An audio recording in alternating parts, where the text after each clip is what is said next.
बिस्मिल्लाहिर्रहमानिर्रहीम। Pakistan tax academy के 16वें session के अंदर मैं तमाम पार्टिसिपेंट्स को खुश आमदीद कहता हूँ। जैसा कि आप सबके इल्म में है कि हम इनकम टैक्स ऑर्डिनेंस 2001 के मुख्तलिफ टॉपिक्स सेक्शन वाइज उसके ऊपर हम अपने लेक्चर्स इस टाइम डिलीवर कर रहे हैं। तो हमारा आज का जो टॉपिक है वो सेक्शन 111 जो अनएक्सप्लेन्ड इनकम को डील करता है, और उसके साथ जो उसके रिलेटेड सेक्शन 108, 109, 110 इसको, और सर्कुलर 5 जो आया, और फिनांस जो amended third law amended ordinance आया, इन सारों को हम देखेंगे अनएक्सप्लेन इनकम के रेफरेंस से। तो सेशन का बाकायदा आगाज़ करते हुए मैं मोहतरम ज़ीशान वडाई साहब को गुजारिश करूँगा कि वो आएँ और तिलावत कुरान पाक से इसका आगाज़ करें। औज़ु बिल्लाहि मिनश शैतानिर रजीम, बिस्मिल्लाहिर्रहमानिर्रहीम। कुल औज़ु बिरब्बिन नास, मालिकिन नास, इलाहिन नास, मिन शर्रिल वसवासिल खन्नास, अल्लज़ी युवस्विसु फ़ी सुदूरिन नास, मिनल जिन्नति वन नास। सदक़ल्लाहुल अज़ीम। सेशन को आगे बढ़ाते हुए मैं इल्तमास करूँगा तमाम भाइयों से कि दुरूद पाक एक दफ़ा ज़रूर पढ़ लें। अल्लाहुम्मा सल्लि अला मुहम्मदिन व अला आलि मुहम्मद कमा सल्लैता अला इब्राहीम व अला आलि इब्राहीम इन्नका हमीदुम मजीद।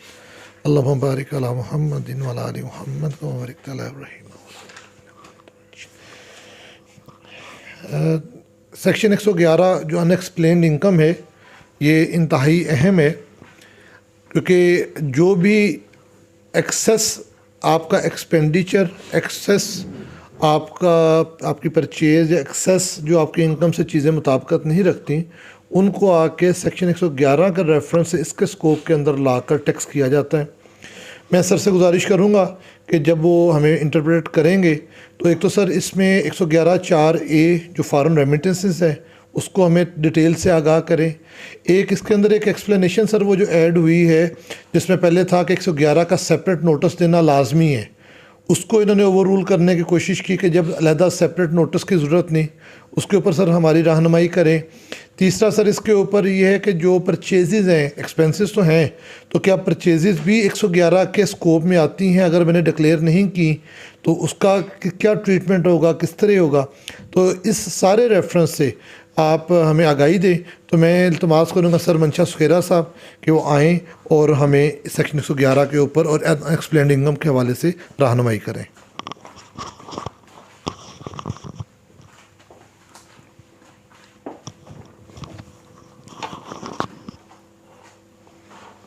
औज़ु बिल्लाहि मिनश शैतानिर रजीम, बिस्मिल्लाहिर्रहमानिर्रहीम। अस्सलाम वालेकुम। आज का हमारा टॉपिक जो है वो विद रिगार्ड टू सेक्शन 111 है, और साथ ही 108 से लेके 111 तक है। ये सारे सेक्शन जो है टैक्स एंटी टैक्स अवॉइडेंस के लिए, कि जिससे डिफरेंट तरीक़ों से टैक्स अवॉइडेंस से मुराद टैक्स को मिनिमाइज करना, रिड्यूस करना, या ओवर रिफंड क्लेम करना, या ओवर एग्जम्पशन क्लेम करना, या ओवर डिडक्शन क्लेम करना, या अलाउंसेज ओवर करना, या कोई चीज़ कंसील करना, या इसी तरह सप्रेशन करना, उसकी अवॉइडेंस के लिए, उसको मैनेज करने के लिए तो लेजिस्लेटर ने ये सेक्शन डाले हुए हैं। तो ये सेक्शन जितने हैं, इसमें मोस्ट इम्पॉर्टेंट जो सेक्शन है वो सेक्शन 111 है।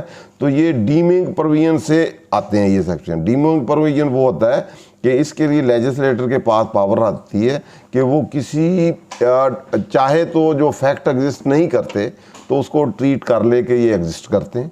दूसरा, वो किसी वर्ड के जो मीनिंग नहीं है उसको समझ ले कि ये इसके ये मीनिंग है। जैसे इंक्लूड का वर्ड यूजुअली डीमिंग इंस्ट्रूमेंट है या डीमिंग डिवाइस है।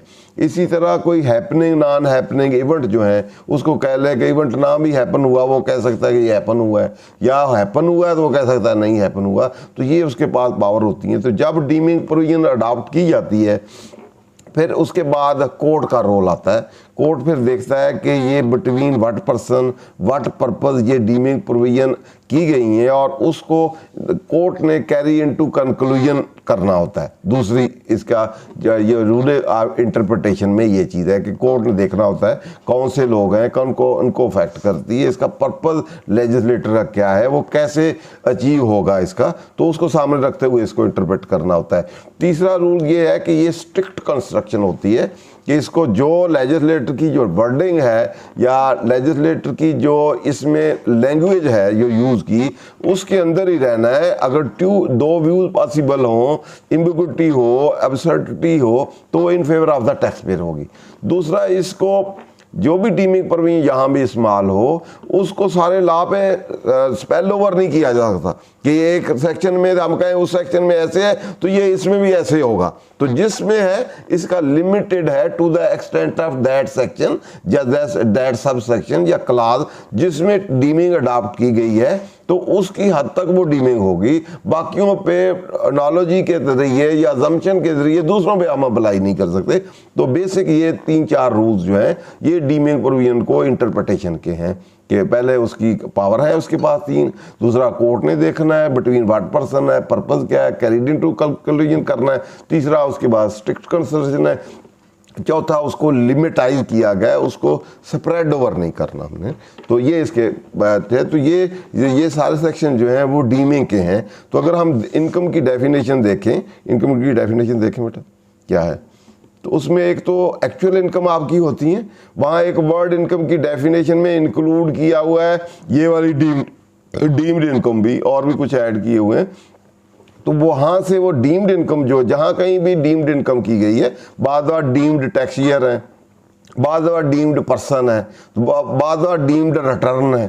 तो वो डीम्ड यहाँ भी होगी, वो दैट मीन ट्रीटेड, वो नोशनल है, एक्चुअल नहीं है, बल्कि लॉ ने अज्यूम कर लिया कि ये एग्जिस्ट करती है। तो इसमें डिफरेंट हमारे जो जितना भी जो जिसको हम प्रेजेंप्टिव कहते हैं, फाइनल कहते हैं, नोशनल कहते हैं, तो या डीमिंग कहते हैं, या लीगल फिक्शन भी इसको कहते हैं कि लीगल फिक्शन है, एक्चुअल नहीं है, लेकिन एक फिक्शन है। जैसे कोई फिक्शन स्टोरी होती है तो लॉ ने उसको अज्यूम कर लिया, फिक्स कर लिया, तो वो डीमिंग है।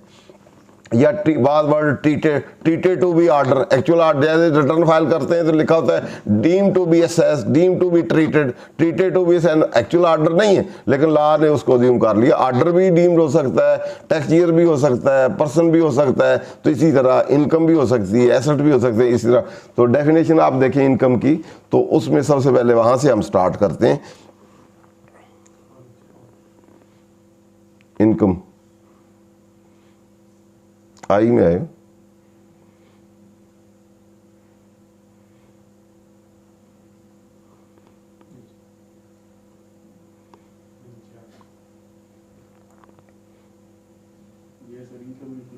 है हाँ, income include the amount chargeable tax under the ordinance, ये तो एक्चुअल होगी कि जो चार्जेबल टू टैक्स है वो इनकम है। दूसरा, amount subject to collection deduction subsection 1 subsection 5 and any income treated as a income under any provision of the ordinance and any loss of the income, ठीक है ना।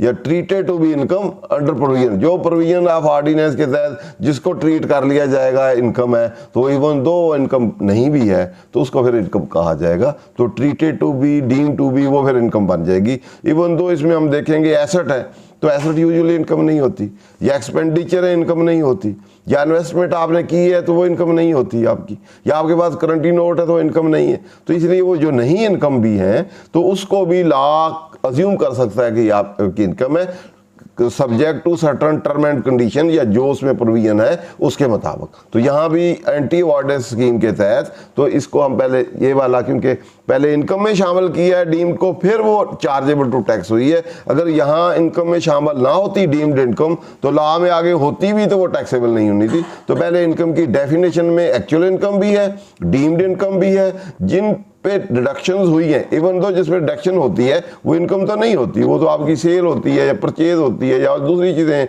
इनकम हो जाना उसको भी ट्रीट कर लिया कि वो भी इनकम है। तो अदरवाइज इनकम ना होती तो डिडक्शन नहीं हो सकती थी। तो इसलिए लॉस ऑफ इनकम आपने किया है, तो अदरवाइज हम कहते हैं जिसमें प्रॉफिट है वही है, गेन वाली है, लॉस हो तो उसको भी इनकम ट्रीट, नेगेटिव इनकम समझ ले उसको ट्रीट किया है। तो अब हम उस पर आ जाते हैं सेक्शन 111 में। दूसरा इसमें इंपॉर्टेंट पॉइंट जो है वो ओवियन और अवॉइडेंस का है। तो ओवियन अवॉइडेंस जो है, जो अवॉइडेंस ऑफ टैक्स होती है वो परमिजिबल है, और एवियन एक क्राइम है। तो इसके अंदर भी एक तीसरी चीज़ है, उसको mitigation of tax avoidance. Mitigation में पहले वाली अवॉइडेंस से मुराद ऑल लीगल मोड्स हैं, जैसे एग्जम्पशन है, एग्जम्पशन लेजिस्लेटर ने आपको दे दी तो अवॉइडेंस है, आप उससे अपनी उस टैक्स उस पर चार्ज नहीं होगा, या डिडक्शंस हैं, या अलाउंसेस हैं, या टैक्स क्रेडिट हैं, रिबेट्स हैं, इंसेंटिव्स हैं, जो लॉ ने दे दिए कि ये आप क्लेम कर सकते हैं, तो लीगली आपको परमिजिबल है। उससे आपका इनकम टैक्स कम होता है, या आपकी इनकम कम होती है, या आपके क्रेडिट बढ़ते हैं उस लीगल मोड से, तो वो अवॉइडेंस लॉ ने आपको दे दी है, तो उससे आप कम अपना टैक्स कर सकते हैं। जिस तरह फर्स्ट शेड्यूल है, 53 सेक्शन है, फर्स्ट शेड्यूल है, सेकंड है, थर्ड है, 4 है, ऑनवर्ड जो एग्जम्पशन है सारी आप क्लेम कर सकते हैं। उसके आपका टैक्स कम होगा, बल्कि कहीं लगेगा ही नहीं, कहीं रिड्यूस होगा, कहीं क्रेडिट मिलेगा। तो इसका ये मतलब नहीं है कि उसमें आप रिडक्शन किए तो ये आपकी टैक्स अवियन होगी। इसको हम कहते हैं tax avoidance. All legal mode जो आपको टैक्स मैनेजमेंट के लिए लॉ में दिए गए हैं, वो आपका लीगल राइट है कि उसको आप क्लेम करें, उससे आप टैक्स कम कर सकते हैं। तो वो अवॉइडेंस जो है वो परमिजिबल है, लेकिन वो इन अकॉर्डेंस विद लॉ होनी चाहिए। दूसरा जैसे डिडक्शंस हैं, आपको दी कि ये एक्सपेंस आप लेस कर सकते हैं, तो वो सारे एडमिसिबल हैं आपके। इस तरह आपके अलाउंसेस दिए हैं, उनके डेप्रिसिएशन अलाउंसेस हैं, अमॉर्टाइजेशन है, इतने आप क्लेम कर सकते हैं। टैक्स क्रेडिट है, डायरेक्ट अलाउंसेस है, या और कोई इंसेंटिव आपको दिए हुए हैं, जितनी इम्यूनिटी आ जाती है, एमनेस्टी आ जाती है, वो सारे इंसेंटिव है, उसको क्लेम करना आपका लीगल राइट है। तो इसको हम कहते हैं उससे टैक्स अवॉइडेंस कर सकते हैं, या टैक्स मैनेजमेंट कर सकते हैं, या टैक्स को आप अंडर कर सकते हैं। जो लीगली है, आपको लीगली वो पेएबल नहीं है, तो उसके टैक्स लायबिलिटी अकॉर्डिंगली उनको क्लेम करके, जैसे 5 ईयर की टैक्स हॉलीडेज हैं या दूसरी चीज़ें हैं, तो वो लीगली परमिजिबल मोड है, लीगल मोड, जिससे आपकी टैक्स लायबिलिटी या टैक्सेबल इनकम या आप टैक्स क्रेडिट को कम या ज़्यादा, जो भी टैक्स क्रेडिट है तो ज़्यादा कर सकते हैं, टैक्सेबल इनकम है या लायबिलिटी है तो आप कम कर सकते हैं, वो आपके परमिजिबल है। दूसरा इसके उल्टा बिल्कुल ऑल टुगेदर वो टैक्स आपकी टैक्स अवियन। अवियन से मुराद डेलिबरेटली, विलफुली आप कोई कंसील करें चीज़ों को, जो लॉ परमिट ना करता हो वो आप काम करें, या सप्रेशन करें, या कंसील करें, या टैक्स फ्रॉड करें डेलिबरेटली, विलफुली, तो वो अवियन है। तो अवियन के लिए वो क्राइम है, उसके लिए आपको पेनल्टियाँ भी हैं, अगर आप करेंगे तो उसमें टैक्स भी होगा, डिफॉल्ट सरचार्ज भी होगा, साथ प्रोसिक्यूशन भी होगी। और इनके एक दरमियान में एक चीज़ है जिसमें मिटिगेशन ऑफ टैक्स अवॉइडेंस है। वो अवॉइडेंस लॉ, वो इंटेंशन ऑफ लॉ से डिपेंड करता है कि आपने कोई एग्जम्पशन क्लेम की है, जबकि लॉ लेजिस्लेटर की वो अनइंटेंडेड है, लेजिस्लेटर ने इंटेंशन नहीं दी, आप उसको मिसयूज करके वो क्लेम कर रहे हैं, तो वो इन दोनों के दरमियान आएगी। तो उसके लिए वो भी परमिजिबल नहीं है, जो लॉ ने इंटेंड नहीं की। वैसे भी एग्जम्पशन को हमने लास्ट टाइम भी किया था कि जितने इंसेंटिव्स हैं, या आपके जितने भी बेनिफिट्स हैं, या एग्जम्पशंस हैं, या आपके क्रेडिट्स हैं, डिडक्शंस हैं, अलाउंसेस हैं, ये होते हैं, तो इनकी इंटरप्रिटेशन जो है, जो जब एम्बिगुइटी हो, टू व्यूज़ हो, या अबसर्डिटी कोई हो, इनकंसिस्टेंसी हो, तो इन फेवर ऑफ द वो स्टेट होते हैं। ओके, उसकी रीज़न ये होती है कि अगर वो अलाउ इसको कर दिया जाएगा तो दूसरों पे बर्डन पड़ेगा, उसकी मेन रीज़न है। उसमें कुछ एक्सेप्शन है, जैसे NGOs है, वो जस्ट लाइक वेलफेयर स्टेट होती है, उसमें उसकी रिवर्सल होती है, तो अदरवाइज उसको उसके अकॉर्डिंगली। तो इसीलिए मिटिगेशन वाला जो है, जो टैक्स अवॉइडेंस है, जो अनइंटेंडेड नहीं लेजिस्लेट किया, आपने एज्यूम कर ली है, मैनेजमेंट कर ली है, तो उस सिचुएशन में वो भी उसकी वो पेनल्टी तो नहीं होगी, लेकिन वो परमिजिबल नहीं है, अवियन के बराबर नहीं होगी, क्योंकि अवियन जो है विलफुली या आपने डेलिबरेटली आपने वो कंसीलमेंट अंडर डिक्लेरेशन वो की है, तो उसके लिए प्रोसिक्यूशन हो जाए। तो इन कंसेप्ट को सामने रखते हुए तो ये डीमिंग प्रोविजन जो है वो यहाँ अडॉप्ट की है। तो पहले हम इसी को देखते हैं कि इसके क्या कंटेंट्स हैं, और फिर 108, 9, 10, वो 11, 12, 13 वो देखेंगे।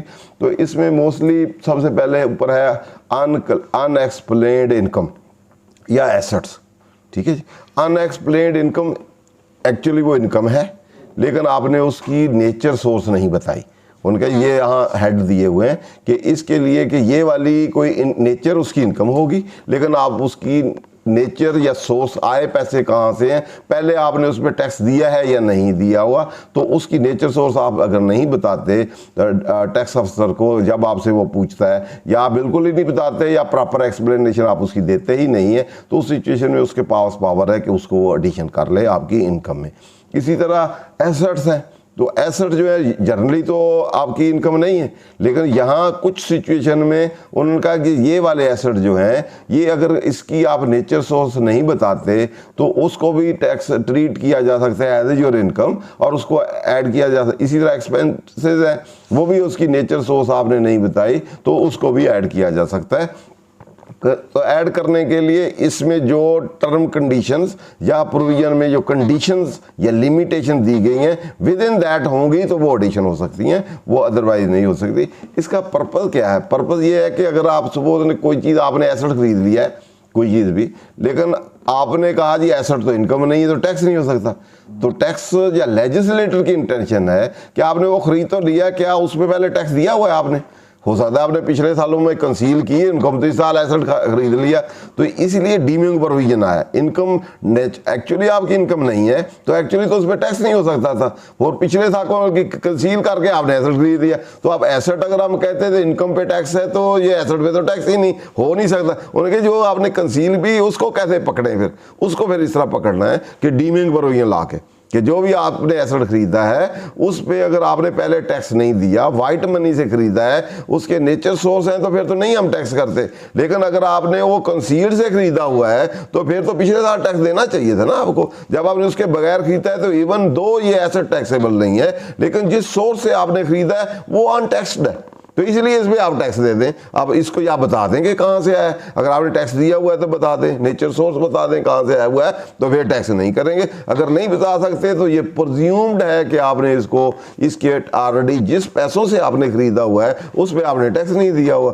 तो इसलिए ये एसेट जो है आपकी डीम्ड इनकम है, ये विदाउट पेमेंट ऑफ टैक्सेस है। तो इसलिए ये किस्म की इनकम आपने कंसील की थी या जिस इनकम से आपने खरीदा है वो इनकम टैक्स नहीं दिया, इसलिए ये एसेट इनकम है, तो इसलिए इस बेसिस पे अदरवाइज इनकम नहीं हो सकती थी। तो through deeming provision legal fiction से उस एसेट को ट्रीट कर लिया subject to certain term and condition या प्रोविजन या कंडीशन जो इसमें दी हुई हैं।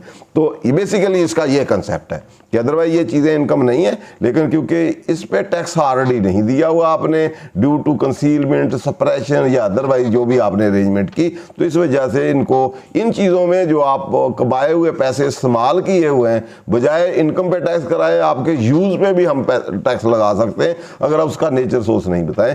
तो इसमें सबसे पहले where an amount is credit in the person books of accounts, तो पहली चीज़ ये सेक्शन जो 111 है इसका पैरामेट्रिया सेक्शन इनकम टैक्स ऑर्डिनेंस 79 में 13 होता था, उसमें भी ऑलमोस्ट उसमें ये डी वाला कंसेप्ट नहीं था, ये डी वाला इसमें डाला गया वो, क्योंकि वो परफेक्ट लॉ थे पहले, तो लेजिस्लेटर वहाँ इंटेंशन जो थी तो कंसीलमेंट शीलमेंट या सप्रेशन वो इसका पार्ट नहीं बनती थी, तो क्योंकि इसलिए नहीं बनती थी वहाँ कंसीलमेंट होती थी तो सेल तो इनकम नहीं हो सकती ना, तो इसलिए वहाँ यहाँ नहीं उसको डाला हुआ था। वहाँ अगर कोई कंसीलमेंट पकड़ी जाती थी तो उस पर प्रॉफिट एंड गेन पे टैक्सेशन है, तो प्रॉफिट गेन जो होगा उसका कुछ सर्टन मार्जिन होगा, सेल तो नहीं इनकम होगी, उसमें से कास्ट का पोर्शन निकाला जाएगा। वहाँ होता था वो 20% लगा लेते, उसको कहते थे ट्रेडिंग एडिशन, 20% मार्जिन है तो वो एडिशन होनी चाहिए। सारी सेल या रिसीट तो टैक्स नहीं हो सकती ना, इनकम हो सकती है, क्योंकि कोई भी सेल जो है विदाउट कास्ट तो सेल इनकम नहीं हो सकती, तो वो एक लॉजिकल और रीजनेबल बेसिस पे था, तो इसका पार्ट ही नहीं होती थी। तो अब भी सेक्शन 177 में उन्होंने 2A डाला है पिछले साल, जिसमें उन्होंने कहा है कि जहाँ कोई बुक्स ऑफ अकाउंट नहीं देगा या इनकम्प्लीट होगी तो FBR जो है सेक्टोरियल रेशो प्रेस्क्राइब कर गया, और प्रेस्क्राइब करके उस रेशो के मुताबिक ट्रेडिंग मार्जिन जो होगा उसके मुताबिक फिर उसकी वो अप्लाई करेगा। अगर नहीं करेगा तो बेस्ट जजमेंट में बजाय सारी सेल करे उसमें फिर GP या जो रेट हैं वो लगाएगा, लगा के जो स्टैंडर्ड रेट हैं सेक्टर के, तो फिर उसकी इनकम प्रॉपर कैलकुलेट कर देगा, वो जस्टिफाइड और बेसिस होगी। तो जस्ट ऐसे ही as a rule of thumb नहीं कि सारी सेल, सारी प्रोडक्शन, सारी कास्ट सब कुछ एड लेस कर देगा। तो इस पे अभी एक जजमेंट भी आई है, उसमें भी 2021 में ट्रिब्यूनल की आई, उन्होंने कहा सेल सारी इनकम नहीं होती, तो इसलिए उसके को मार्जिन जो होता है या प्रॉफिट गेन होता है वो टैक्सेशन होती है, ये सारा एडिशन नहीं करना चाहिए। पुराने लॉ में ये डी था ही नहीं। इसलिए उसके पीछे लॉजिक रीज़न ये थी कि ये हो नहीं सकता। यहाँ क्योंकि इसलिए डाल दिया कि यहाँ हमारा डीम्ड असेसमेंट आई, तो डीम असेसमेंट में उन्होंने कहा जी कंसीलमेंट कहाँ से डालें। अब मार्जिन चार्ज जो असेसमेंट थी on the basis of books of account वो तो ख़त्म हो गई, वो ख़त्म हो गई। तो उन्होंने कहा ये कंसीलमेंट पकड़ी जाए तो किधर डालें, उन्होंने कहा इसको इसमें ऐड कर दें। ओरिजिनल लॉ में नहीं थी, सब्सिक्वेंटली उन्होंने कहा पकड़ी प्रोडक्शन कंसील्ड है वो किधर डालें, उन्होंने इधर डाल के सारी की सारी ऐड डाल दी। अब with the passage of time तो जैसे जैसे जजमेंटें आ रही हैं तो लेजिस्लेटर को भी समझ हो रही है कि ये वाली गलती हुई है, अब इसको ऐसा ऐसा ठीक हो रहा है। तो इसको भी थोड़ा सा ठीक किया है उन्होंने, थोड़ा करते हुए, तो इसको हम देखेंगे आगे कैसे ठीक किया है। इसके लिए पहला तो है आपका amount is credit in the books of account. तो आपकी बुक्स ऑफ अकाउंट में कोई भी क्रेडिट एंट्री हो, वो आपकी बैंक में हो, कैश बुक में हो, या कहीं भी क्रेडिट एंट्री है तो उसको आप कैश क्रेडिट एंट्री है उसको आप नेचर सोर्स उसका नहीं बताते, अगर कि ये कहाँ से पैसे आए हैं, सेल से आए हैं, कहाँ से आए हैं। तो ऐसे ही आपने बुक एंट्री की हुई है जिसका नेचर सोर्स नहीं है, अनएक्सप्लेन्ड है, तो उसको वो ट्रीट कर सकते हैं कि पहले आपसे नेचर सोर्स पूछेंगे, नहीं बताएंगे। अगर आप बिल्कुल एक्सप्लेनेशन नहीं देते फिर उसको ऐड किया जा सकता है, अगर आप देते हैं तो वो सेटिस्फैक्टरी नहीं है तो फिर भी उसको उसके पास पावर है कि उसको ऐड कर ले। उसके बाद सेकंड जो है मोस्ट इंपॉर्टेंट है, ये हर एक में यूजुअली एप्लीकेबल होती, जैसे इन्वेस्टमेंट। इन्वेस्टमेंट से मुराद ये है कि जो आप कोई इन्वेस्ट करें not for the purpose of sale, कोई सेल ना हो बल्कि उससे और रिटर्न आपने लेनी हो, लॉन्ग टर्म के लिए ऐसी चीज़ आप करें कि उससे फर्दर रिटर्न आपको आएगी, सेल परचेज वाली चीज़ ना हो। जैसे प्रॉपर्टी खरीदते हैं आप तो प्रॉपर्टी से फर्दर इनकम आती है, रेंट है या अदरवाइज है, तो ऐसी चीज़ें जो है प्रॉपर्टी या कोई चीज़ शेयर या स्टॉक या ऐसी चीज़ें आप खरीदें। इसी तरह आपके पास कोई उन्होंने आपसे देखा कि आपका बनी या अमाउंट या करेंसी, जैसे डिफरेंट आजकल की करेंसी है, बिटकॉइन है, दूसरी है, तो वो सारी कोई करेंसी आपसे मिली है तो वो वाली मिल जाए, या कोई आर्टिकल, प्रोडक्ट, स्टॉक जो गुड्स हैं, कमोडिटी हैं, वो आपसे मिल जाए तो और उससे आपसे फिर पूछा जाए ये कमोडिटी या इन्वेस्टमेंट या आपकी बनी आर्टिकल, कॉइन, ये वो जितनी भी हैं, ये आपने कहाँ से खरीदी, इसका नेचर सोर्स बताएं। अगर आप एक्सप्लेन नहीं देते तो फिर उसकी वैल्यू को एडिशन किया जाता है। वैल्यू फिर आगे सेपरेट कंसेप्ट है कि वैल्यू क्या होगी, कितनी होगी। तो या एक्सप्लेनेशन ना दें तो या आप एक्सप्लेनेशन दें लेकिन सेटिस्फैक्टरी ना हो तो फिर वोट्स की एडिशन हो सकती। उसके बाद person has incurred an expenditure, आपने कोई एक्सपेंडिचर इनकर किया है और उसकी आप नेचर सोर्स नहीं बताते कि ये पैसे कहाँ से आए थे, तो उससे पूछा जा सकता है कि ये उसको भी फिर आपकी इनकम में, या आपने कम डिक्लेयर किए हैं, वो कह एक्सपेंस आपके मुझे पता चला इतने, तो आपने इतने डिक्लेयर किए हैं, एक्चुअली इतने हैं, तो इसकी नेचर सोर्स बताएं कहाँ से आए, तो उस सिचुएशन में वो भी ऐड कर सकते हैं। इस सेक्शन की ये जो कंडीशंस हैं ये अपनी जगह ये भी फुलफिल करनी है और 122 की भी फुलफिल करनी। अगर 122 उसने खोला है तो इनके लिए डेफिनेट इन्फॉर्मेशन का होना भी ज़रूरी है, क्योंकि पहले 122 की कंडीशन जो है वो फुलफिल करनी, फिर इसकी अपनी भी करनी है, फिर आपकी एडिशन होगी। इसके बाद डी है, डी में any person concealed income or furnish inaccurate particular of income including, इसमें suppression of production, sale or amount chargeable to tax, suppression of an item of receipt liable to tax in whole or part. तो इसमें उन्होंने एक question किया था कि purchase आती है कि नहीं, तो इसमें परचेज नहीं है, अदरवाइज लेजिस्लेटर स्पेसिफिकली लिखता परचेजेस भी, तो उन्होंने प्रोडक्शन लिखा है, suppression of production, sale or any amount chargeable to tax. तो प्रोडक्शन जो है वो चार्जेबल टू टैक्स नहीं होती, सेल या रिसीट या वो चार्जेबल होती हैं, तो वो वाली इसमें परचेजेस नहीं है, तो इसलिए लॉ क्लियर है कि इसमें वो वाली परचेजेस जो है वो उसमें शामिल नहीं होगी। तो प्रोडक्शन आपने सप्रेस की है, सेल की है, या अमाउंट चार्जेबल टू टैक्स वो सप्रेस की है, या suppression of item receipt liable to tax in whole or part है। तो इसमें आप 13 डबल ए देखेंगे तो वहाँ कंसीलमेंट की डेफिनेशन है, 13 ए देखें पहले, वो इम्पॉर्टेंट है। अब जहाँ कंसीलमेंट की या सप्रेशन की आप पे एलिगेशन होगी तो वो जो कंसीलमेंट का वर्ड है उसकी कंडीशन फुलफिल करना भी ज़रूरी है, तो वो देख लें, आप अपने ऑब्जेक्शन में दे सकते हैं कि ये कंसीलमेंट नहीं है, क्योंकि डेफिनेशन ऑफ कंसीलमेंट ये है, उसके मुताबिक ये नहीं है, उसका बर्डन ऑफ प्रूफ भी डिपार्टमेंट पे है, तो उसमें डेलिबरेटली विलफुली का वर्ड भी यूज़ हुआ है कि आपने डेलिबरेटली कंसीलमेंट इटसेल्फ जो है, जो कोई चीज़ हाइड करें या सप्रेस कम करें तो उसके लिए विलफुली और डेलिबरेटली आप कर रहे हो, वो इंटेंशन मिंजरिया हो, एक्ट्रेसरिया और मिंजरिया किया भी हो, आप इंटेंशन भी हो, तो कंसील करने की और अवॉइड टैक्स VN टैक्स की, तो फिर ये ऐड होगा 13AA। अभी इस साल डेफिनेशन आई है, पिछले साल तो 182 12 सब था उसमें थी, तो आप देख लें उसमें क्या है। किधर है बेटा?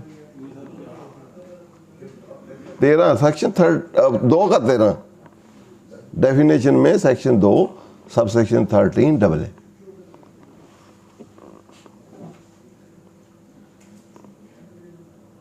ये कंसीलमेंट ऑफ इनकम। तो यहाँ कंसीलमेंट ऑफ इनकम भी अगर आप देखें, इसमें भी वर्ड इंक्लूड लिखा हुआ है। जहाँ कहीं इंक्लूड है इट मीन्स के इसके जो अपने मीनिंग है डिक्शनरी या डिक्टेटिव अपनी जगह पे, और उसके अलावा ये भी उसमें शामिल है, ठीक है। इंक्लूड जहाँ भी यूज़ होता है वर्ड, ये डिवाइस डीमिंग डिवाइस या लीगल फिक्शन है कि इसमें ये चीज़ें अदरवाइज नहीं भी शामिल, तो ये भी उसने शामिल लेजिस्लेट ने कर दी है। Suppression of any item of receipt liable tax in whole or part और failure to disclose income chargeable tax, वहाँ भी इसी तरह की वर्ड थी। यहाँ एक एडिशन होगी फेलियर टू, फेलियर का इटसेल्फ मीनिंग होता है डेलिबरेटली विलफुली आपने काम किया। क्लेमिंग एनी डिडक्शन और एक्सपेंडिचर नॉट एक्चुअली इनकर्ड, ऐसा कोई आप एक्सपेंस क्लेम करें जो इनकरेज ही नहीं हुआ, तो वो भी कंसीलमेंट में आएगा। इस तरह act refer to in subsection 11, और 11 जो है अभी ये 11 जो पढ़ा है उसमें सारे एक्ट जो है वो भी कंसीलमेंट, उन्होंने खुद ही इसमें लिख दिया कि सारे के सारे उसको कंसीलमेंट ही समझा जाएगा। क्लेमिंग ऑफ इनकम और receipt as exempt which is otherwise taxable, कोई चीज़ आपकी एग्जाम्प्ट क्लेम कर लें तो जो टैक्सेबल हो तो उसको एग्जाम्प्ट करेंगे तो वो भी कंसीलमेंट होगी।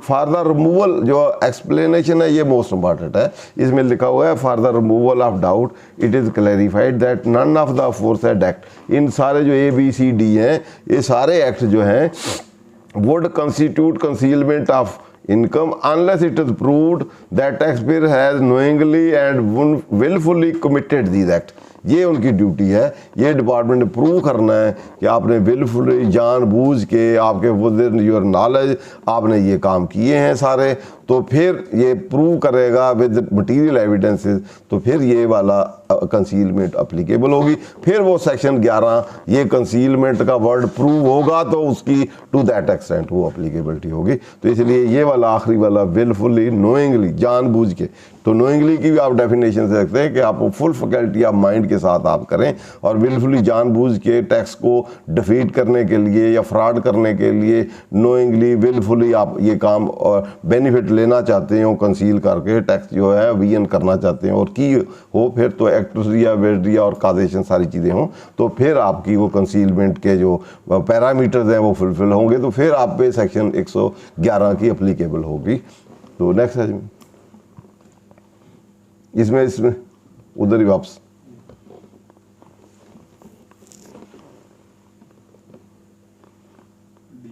तो ये तो डी तक से परचेज का मैंने बता दिया, क्योंकि यहाँ लिखा हुआ है suppression of any production sale और एन अमाउंट चार्जेबल टैक्स, इसमें परचेज नहीं लिखा, तो इसलिए परचेज डायरेक्ट चार्जेबल टैक्स नहीं होती, तो ना ही इसमें लेजिस्लेटर ने मेंशन किया है। अगर लेजिस्लेटर मेंशन कर सकता था प्रोडक्शन से पहले वो लिख देता कि परचेज है, तो परचेज नहीं लिखी, तो इट मीन उसकी इंटेंशन ये परचेज को इसके अंदर ऐड करने की नहीं थी। डबलिंग भी हो सकती, परचेज भी कर ले और सेल भी कर ले तो मल्टीप्लिकेशन हो सकती है, तो इसलिए उसने यहाँ इंटेंशन नहीं थी, नहीं की। तो ट्रिब्यूनल की एक जजमेंट भी है 2012 PTT 111 है या 1111, तो उसमें उन्होंने कहा ये परचेज मेंशन नहीं है, तो इसमें परचेज है नहीं है, इसलिए वो आपका आंसर वो दिया गया।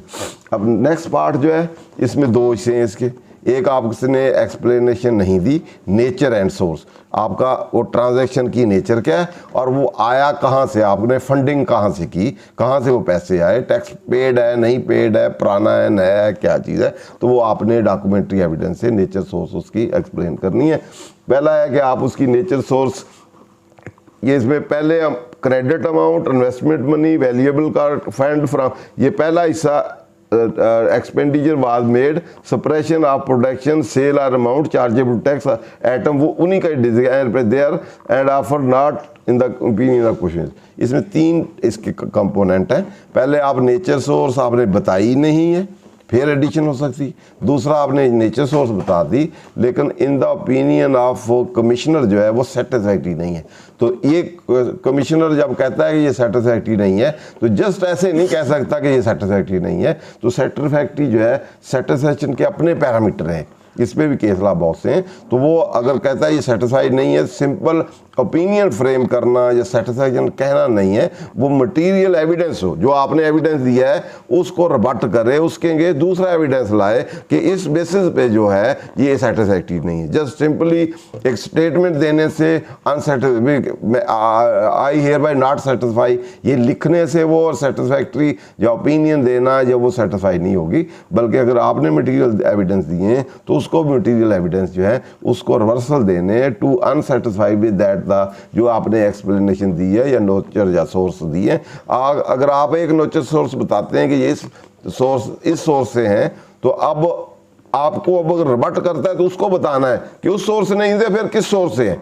इस पे भी ऑलरेडी कोर्ट ने डिसाइड किया हुआ है। अगर आप कहते हैं ये डायरेक्टर ने पैसे दिए हुए कंपनी में, तो वो कहता है नहीं भाई ये डायरेक्टर के मैं तो नहीं मानता। उनके फिर आप बताएं किसने दिए हुए, फिर ठीक है ना। पहले आप देंगे एविडेंस, आप नहीं देंगे, वो कहेगा नहीं यार सर्टिफिकेट, फिर उसको देना है कि बताए ये नहीं है, ये फलां से आपने लिए, मेरे पास ये एविडेंसेस हैं, आपने इससे तो लिए नहीं, आपने तो फलां से लिए, या ये फलां से आए, या बैंक में ये आए हैं, इस तरह आए हैं। फिर आपको रिबट करे तो अल्टरनेटिव एविडेंस दे, तो फिर एडिशन हो सकती है।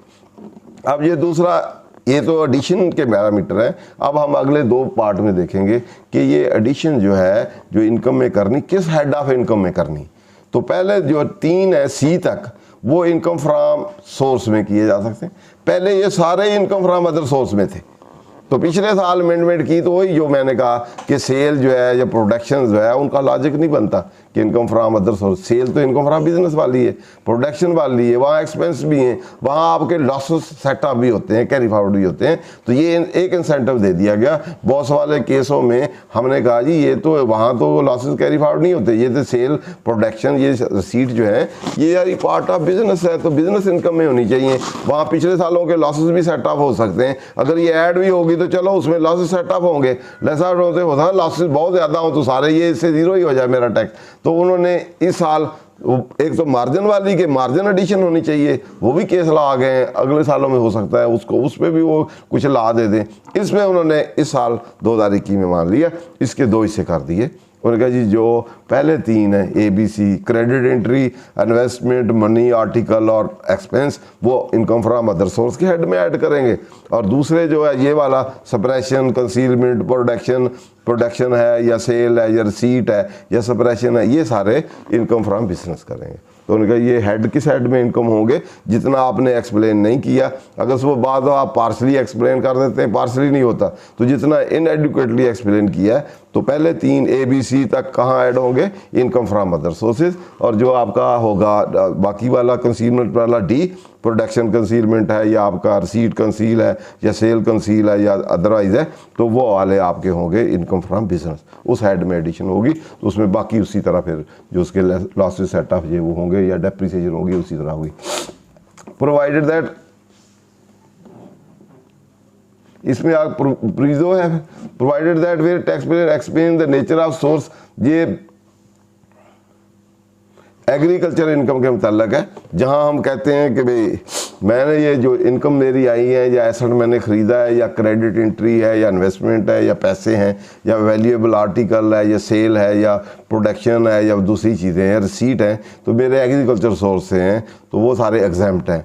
तो इसलिए वहाँ से ये आए हुए हैं, तो इसलिए इसका नेचर सोर्स है। तो इसके लिए उन्होंने प्रोविजन लगा दी कि एग्रीकल्चर जो आपने टैक्स दिया है उससे रिवर्स वर्किंग हम करेंगे, आपकी इनकम कितनी बनती है, तो वो टैक्स जो होगा वो देखेंगे, वो समझ रही है टैक्स है, उसके रिवर्स उसके मुताबिक जो एग्रीकल्चर इनकम इससे बनती है टू दैट एक्सटेंट आपका जो है वो एक्सप्लेनेबल सोर्स मान लेंगे। उससे अबव होगा तो उसको नहीं मानेंगे, वो ऐड कर लेंगे। उसके बाद नेक्स्ट है जी, नेक्स्ट जो है सब सेक्शन 2 है, ये मोस्ट इंपॉर्टेंट है। ये मोस्ट इंपॉर्टेंट है कि किस साल में एडिशन करनी। पहले तो किस हेड में एडिशन करनी है, अब किस साल में एडिशन करनी है। कि अगर इस साल आपने इन्वेस्टमेंट की है प्रॉपर्टी में एडिशन करनी है, तो किस साल में एडिशन करे, वो किस साल के लिए वो अनएक्सप्लेन्ड है।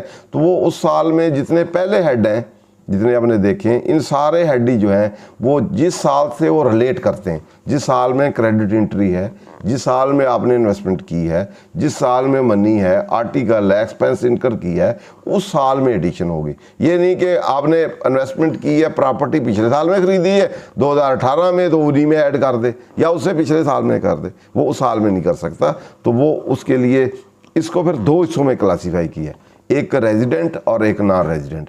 नॉन रेजिडेंट के अगर आपकी फॉरेन, बल्कि रेजिडेंट के दो हिस्से हैं, एक फॉरेन इनकम सोर्स है, फॉरेन इनकम और एसेट्स हैं, एक लोकल है। जो लोकल वाले होंगे, यहाँ के वाले हैं सारे, वो उस साल में होंगे जिस साल में हैं। लेकिन अगर आपके कोई फॉरेन एसेट पकड़े गए हैं, फॉरेन आपके कोई एसेट हैं, इनकम है, जो आपने क्रेडिट एंट्री है या जो चीज़ें हैं उसकी लिमिट्स भी जो भी अगर है, तो वो वाले जिस साल में डिस्कवर किए हैं उसके पिछले साल, अगर सपोज ये 2000 कौन सा चल रहा है अब 22, इस साल में पकड़ा जाता है तो 2021 में आपकी एडिशन होगी। तो इसलिए ये समझ लें रिट्रोस्पेक्टिव है, 100 साल पुराना भी है तो आज आप उन्होंने कहा मैंने डिस्कवर किया है तो पिछले साल में ऐड हो जाएगा। लेकिन इस पे अभी लिटिगेशन चलेंगी, क्योंकि जब से ये एडिशन हुई है, ये एडिशन इस साल ही हुई है, पिछले सालों में ऐसे नहीं था, एक साल में था, फिर रिवाइज किया, फिर दोबारा किया है। तो अब इस पे भी लिटिगेशन चलेंगी कि आया तो ये आज है, तो पीछे कब तक जा सकता है। एक तो रूल ये है कि पिछले 5 सालों तक जा सकता है, क्योंकि 5 साल जो टाइम बाद एक्सपायर्ड हो गया साल, जैसे 2015 पिछले साल एक्सपायर्ड हो गया, अब 2015 से पीछे नहीं जा सकता, क्योंकि वो फास्ट एंड क्लोज ट्रांजैक्शन बन गया। अब अगर वो आज ये ला से पहले अगर हम देखें तो पिछले साल जो चीज़ें पास क्लोज हो गई, अब ला आ भी गया है, तो उसके 5 साल से 2015 से पीछे वाले पे ये एप्लीकेबल नहीं है।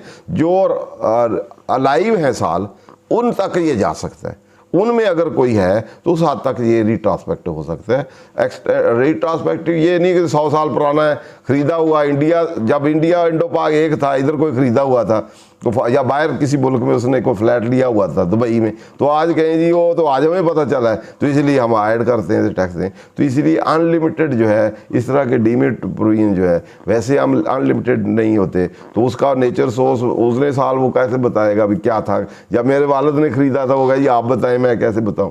तो इसलिए ये जो एक्सटेंट ऑफ रिट्रोस्पेक्टिविटी है, वो कहीं मैं आज ऐड करता हूँ तो वो वैसे ही अनजस्टिफाइड है, तो वो कानूनन या अदरवाइज लिमिट, हर लॉ के लिए लिमिटेशंस होती हैं।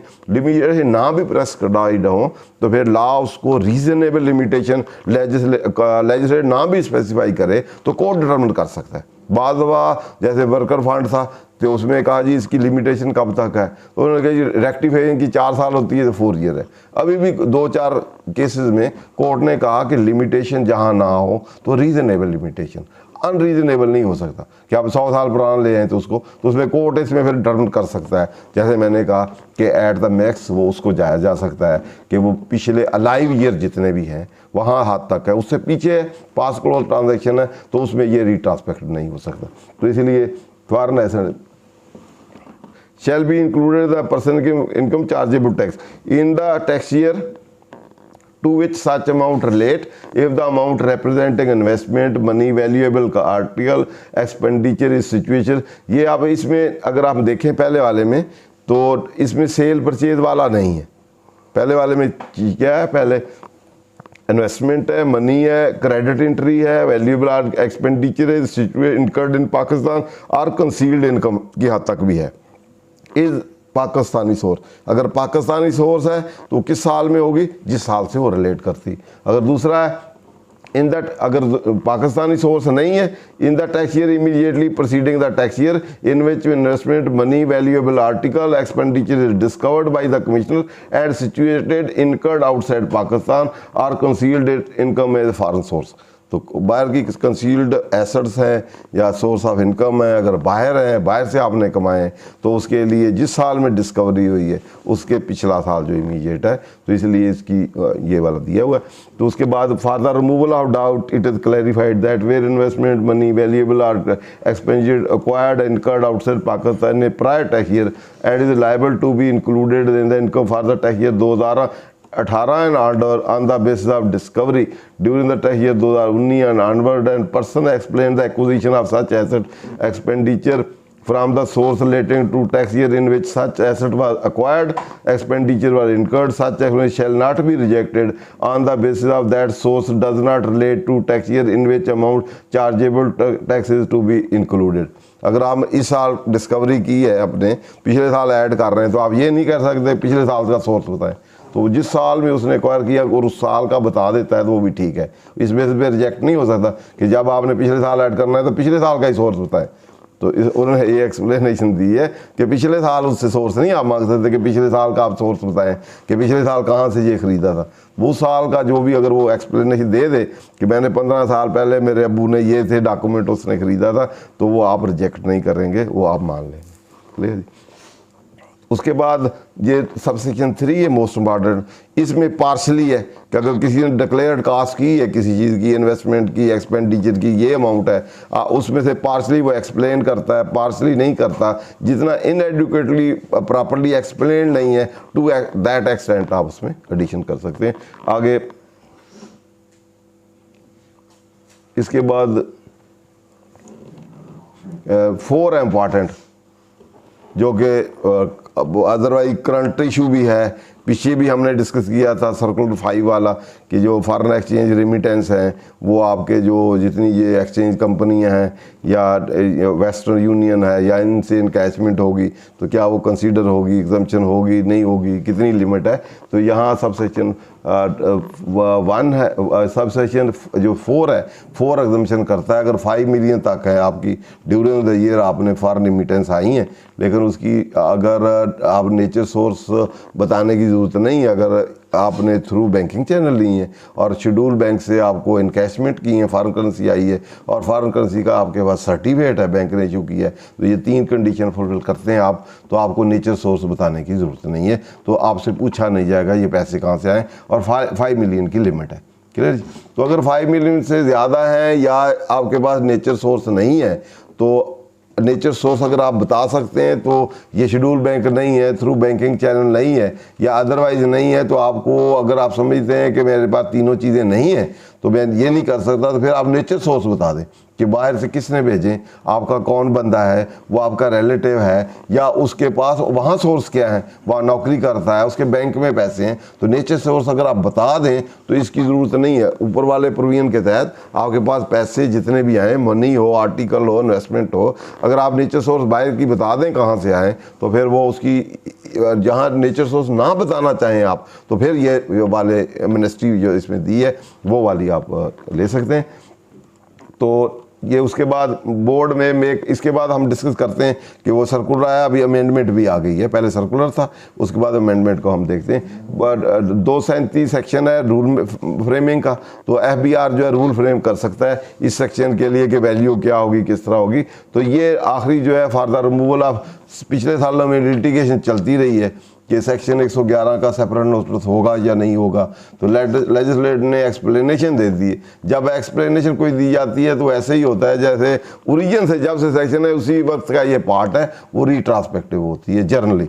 तो बाज़ दफ़ा कोई राइट को अफेक्ट करे या दूसरी चीज़ों को करे, या बाज़ दफ़ा ऐसे भी लिखा होता है, इसकी वर्डिंग भी देखी जाती है, बाज़ दफ़ा एक्सप्लेनेशन के साथ लिखा हुआ डीम टू ऑलवेज इंसर्टेड, तो जब ऐसे लिख दें तो फिर तो पक्की बात होगी, जब ना लिखें तो फिर इंटरप्रिटेशन रह जाती है कि कोर्ट उसको कैसे इंटरप्रेट करता है।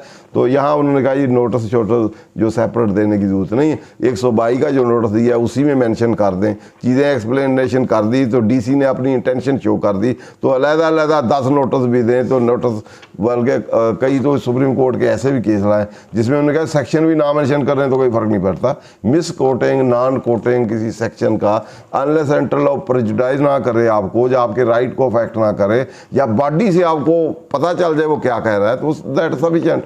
कोई ज़रूरी था नहीं ऊपर नोटिस लेके 122, अगर 122 की और रिपो ने कर रहा है 122 5 2 4 नहीं भी लिखता तो कोई फ़र्क नहीं पड़ता। तो इसलिए सुप्रीम कोर्ट की इस पर बहुत सी केस लाए, लेकिन लोअर लेवल ट्रिब्यूनल लेवल पे हम इधर उधर से कर लेते हैं कि ये सेक्शन नहीं लिखा, सब सेक्शन नहीं लिखा, ये नहीं लिखा जी, नोटिस नहीं दिया, तो बहरहाल वो काम आगे तक चलता रहता है, वहाँ आगे ना कोई जाए तो उसका बेनिफिट मिल जाता है। अगर कोई अच्छे लायर्स हों वो वही ला के दें जजमेंटें, एक ज़िम्मेदारा पेपर की, एक और भी है, काफ़ी सारी हैं सुप्रीम कोर्ट की, मिस कोटिंग नॉन कोटिंग की, कि नॉन कोट करना, मिस कोट करना या सब्जुडाइज या आपका प्रिजुडाइज ना करना, जो सेक्शन नहीं करता, बॉडी से क्लियर है, लैंग्वेज से क्लियर है वो क्या मांग रहा है। जहाँ वो आपको क्लियर ना हो बॉडी से या उसकी इंटेंशन क्लियर नज़र ना आती हो तो फिर आप कह सकते हैं कि मुझे अपॉर्चुनिटी नहीं मिली, या ये जो पूछ रहा था वो मैं बता नहीं सकता था इसलिए मुझे अपॉर्चुनिटी नहीं मिली, क्योंकि इसने सेक्शन और दिया है, वो वाला सेक्शन तो इस चीज से करता है तो मैंने उसका रिप्लाई दे दिया। अब इसका कहता तो मैं फिर इसका रिप्लाई देता, तो इसीलिए वो फिर इसी तरह डिबेटेबल इशू बनते हैं। तो उसने क्या कहा क्या नहीं कहा, आपने जवाब क्या दिया, अपॉर्चुनिटी मिली नहीं मिली, तो उस सिचुएशन में ये नोटिस, क्योंकि ट्रिब्यूनल ने भी हाई कोर्ट तक के लेवल तक ये रहा है कि नोटिस इंडिपेंडेंट देना ज़रूरी है, नहीं देंगे तो उन्होंने नल भी किए हैं, फिर चलती रही हैं, तो अब लेजिस्लेटर में डाल दिया है। अभी सुप्रीम कोर्ट की एक जजमेंट आई है तो उसमें उसने मिक्स ही ओपिनियन दे दी, उन्होंने कहा हो भी सकता है नहीं भी हो सकता, अलहदा देना भी चाहिए नोटिस से, और उन्होंने तो और भी कह दिया ऑर्डर पास करना चाहिए अलहदा इसका कि ये है कि नहीं, ऑर्डर करना चाहिए। तो बाद नोटिस के मतलब ये कह दिया कि वो 122 के साथ भी दिया जा सकता है, अलहदा भी दिया जा सकता है, उससे और भी कम्प्लीमेंट कि भाई ऑर्डर अलहदा पास करना है, फिर तो इंडिपेंडेंटली ये अलहदा ही चीज़ होगी। तो अब इसमें पहले हम कर लेते हैं उसको फॉरेन रिमिटेंस को। तो फॉरेन रिमिटेंस का ऑर्डिनेंस में जो वेस्टर्न यूनियन या दूसरे हैं उसको भी पहले सर्कुलर के ज़रिए प्रोटेक्शन दी थी, इन्हांस किया था कि ये भी जस्टिफाइड है। तो अब लेजिस्लेटर ने लॉ ही बदल दिया है, उसमें कहा ये जो उनसे इनकैशमेंट होगी वो deem to be through banking channel होगी, तो इट मीन वो सारी जस्टिफाइड होगी। पहले तो सर्कुलर था, तो सर्कुलर जो है वो बाइंडिंग नहीं होता खुदाई जुडिशल अथॉरिटी पे, जो ऑर्डर पास कर रहा है या कमिश्नर अपील है वो कह सकता है मैं नहीं इसको मानता कि कानून में तो ये 3 है, मैं 3 स्ट्रिक्टली फॉलो करूँगा, क्योंकि डीमिंग प्रोविजन 3 में नहीं फॉलो करता तो नहीं आप जाए कर सकते। लेकिन सर्कुलर मेरे पे बाइंडिंग नहीं है, लेकिन अब क्योंकि लॉ में अमेंडमेंट कर दी गई है, जो ये सर्कुलर था पहले, तो इसी को ही उठा के इसका कुछ जो इसका क्रक्स है वो सेक्शन 111 में अमेंडमेंट, 3rd अमेंडमेंट वाला किधर है,